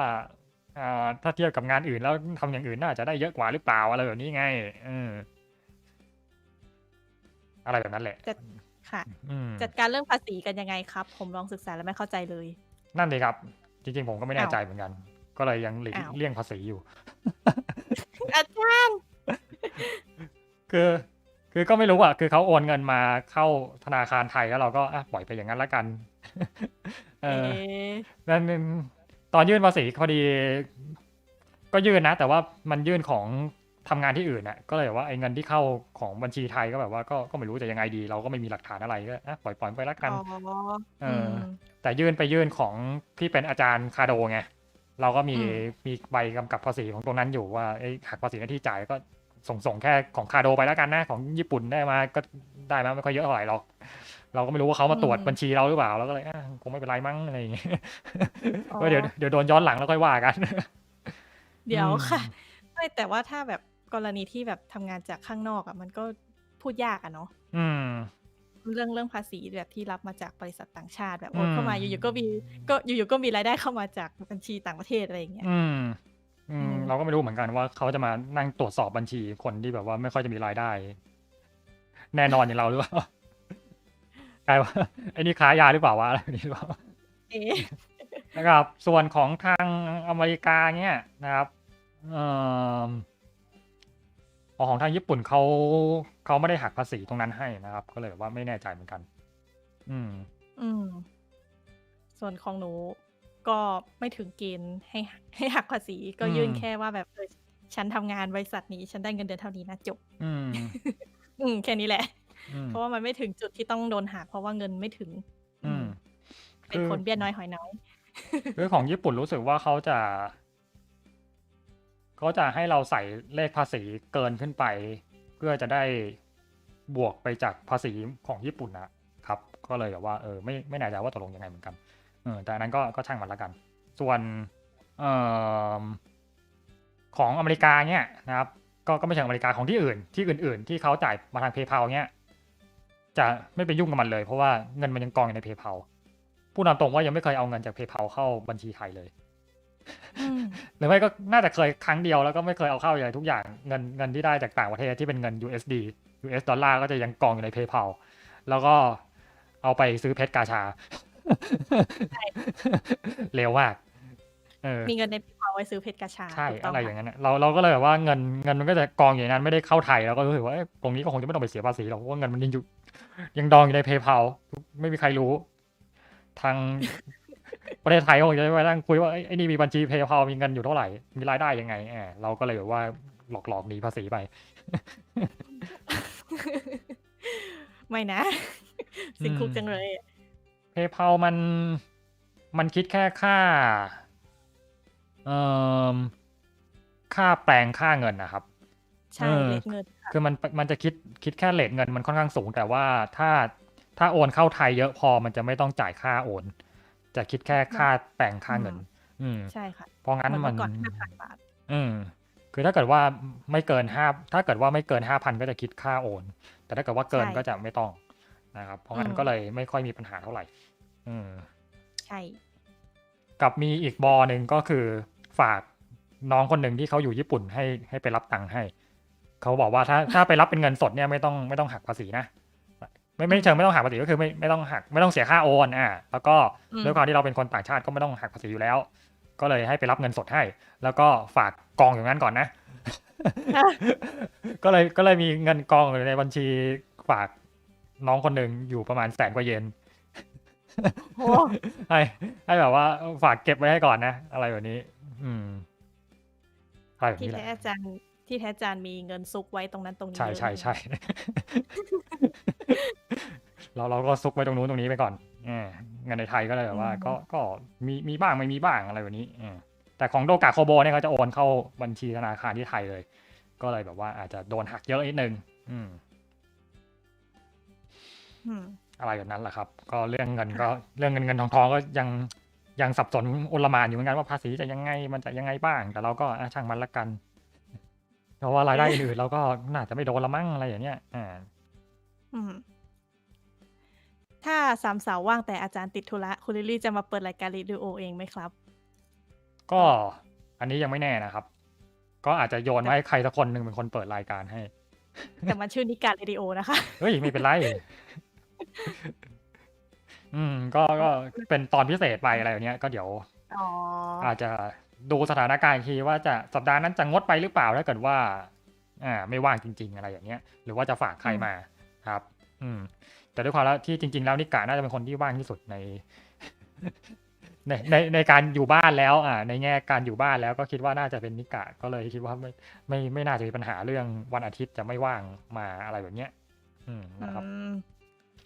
จริงๆ หนูก็รู้สึกว่าหนูก็ว่าง ทั้งๆที่หนูทำงานที่บริษัท อา ทำตัวเหมือนว่างมาก อืม ก็คิดว่าไม่น่าจะมีปัญหาอะไรนะครับ ค่ะ คือถ้ามันมีหัวข้อมาแล้วก็อาจจะฝากมาคุยได้อะไรแบบเนี้ย อืม ว่าแต่ว่าคำว่าหวีดมันมีความหมายว่าอะไรล่ะครับคุณลิลลี่ ก็หวีดไงคะหวีดก็แปลว่าหวีด ก็กรี ที่มันไม่ กรีดร้องอะไร ก็ ประมาณเนี้ย ใช่ ที่มันไม่ใช่ใบสีเขียวๆอะค่ะคุณ นั่นแหละครับ เดี๋ยวค่ะ ไม่ใช่หวีดใบสีเขียวๆนั่นค่ะ ใจเย็นๆนะคะ ส่งไปทั่วโลกสมบัติของฉันน่ะ ขอบคุณเทคนิคทางการเงิน สวัสดีคุณโอคินแพตตี้นะคะ อาจารย์นิกะคล้ายผมเลย ผมมีเงินจากร้านเมลอนที่เคยไปขายคอมิเกะปี 2018 มาอยู่ที่เพื่อนผมหลายหมื่นเยน แล้วราวนั้นแหละครับ ก็น่าจะ ประมาณ ราวๆนี้นะครับ นี่ก็เลทมาอีกรอบนี้ก็เลทแล้วครับ ประมาณครึ่งชั่วโมงโมเดลเมาส์เรื่องเล่าประสบการณ์ชีวิต ประ ให้ สบ ฟัง การณ์มันมีเรื่องเล่าเยอะค่ะอาจารย์ ใช่ครับ เรทนิดนึง จริงๆ มันก็มีหลายๆอย่างที่ก็พูดข้ามๆไปบ้างหรืออะไรบ้างนะครับ แต่ก็คิดว่าเล่าเกือบจะครบทุกอย่างที่ทำไปแล้วนะครับ ถึงแม้ว่ามันจะมีไม่ค่อยมีรายละเอียดอะไรเท่าไหร่ ถ้าเกิดว่าใครยังมีคำถามอะไร พวกนี้ก็ลองส่งจดหมายมาถามเพิ่มเติมได้นะครับ แบบว่าที่คุยไปวันนี้แล้วแบบตรงไหนแบบยังสงสัยอยู่หรือแบบเพิ่งไปนึกขึ้นได้อะไรเงี้ยก็ส่งมาคุยกันได้นะครับ เดี๋ยวก็อาจจะตอบนอกรอบหรืออาจจะตอบในเรดิโอเหมือนเดิมนะครับแต่ก็ยังไงคราวหน้าเราก็จะเป็นเรื่องเกี่ยวกับ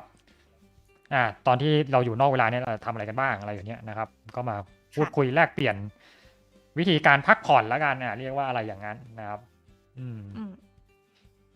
เล่นฟอเร็กไหมไม่เลยครับ ไม่เล่นอะไรที่เกี่ยวกับการเงินเลยครับ กลัวครับ กลัวอะไรที่มีความเสี่ยงเราเอาอะไรที่แบบว่าลงแรงไปแล้วเราได้กลับมาเป็นกอบเป็นกำอยู่ในมือชัวร์ๆดีกว่าอะไรอย่างเงี้ยก็เลยว่าไม่ค่อยกล้าไปเล่นอะไรพวกนั้นเล่นหุ้นซื้อทองอะไรพวกเนี้ยไม่ค่อยกล้านะครับธนาคารก็ฝากแบบฝากโง่ๆเป็นออมทรัพย์เฉยๆอะไรอย่างเงี้ยคุณลิลลี่มีไปเล่นอะไรพวกนี้บ้างไหมครับ ซื้อของเล่นมาแล้วก็รอมันราคาขึ้นแล้วก็เอาไปขายค่ะ อย่างนี้นี่เอง นับไหมคะ ก็เป็นการลงทุนแบบหนึ่งนะ ใช่ค่ะ แต่เราถ้าซื้อของเล่นมาแล้วเราจะไม่กล้าปล่อยไง หนูซื้อ เป็นพวกแบบซื้อแต่ของที่จะเก็บ ไม่เคยซื้อแบบของที่กะจะปล่อย หนูซื้อเผื่อซื้อแบบถ้าสั่งก็จะสั่งสัก2อะไรเงี้ยค่ะแบบอันนึงเล่นเองอีกอันนึงไว้เผื่อราคาขึ้นอะไรเงี้ยแต่ว่าอย่าหาทำเลยค่ะถ้าไม่รู้ว่าอันไหนจะราคาขึ้นก็อย่าเล่นมันจะติดดอย นั่นสิครับ ตอนนี้กำลังคิดอยู่เนี่ยว่าจะซื้อฟิกเกอร์ยูริกะซามะดีหรือเปล่ามันก็ดีนะคะนั่นน่ะสิมันก็ดีนะแต่มันจะซื้อดีไหมนะตอนนี้มันมีนี่ไงบูเลไอคัตสึสตาร์ประกาศไอคัตสึสตาร์5 ปีก็เลยแบบว่า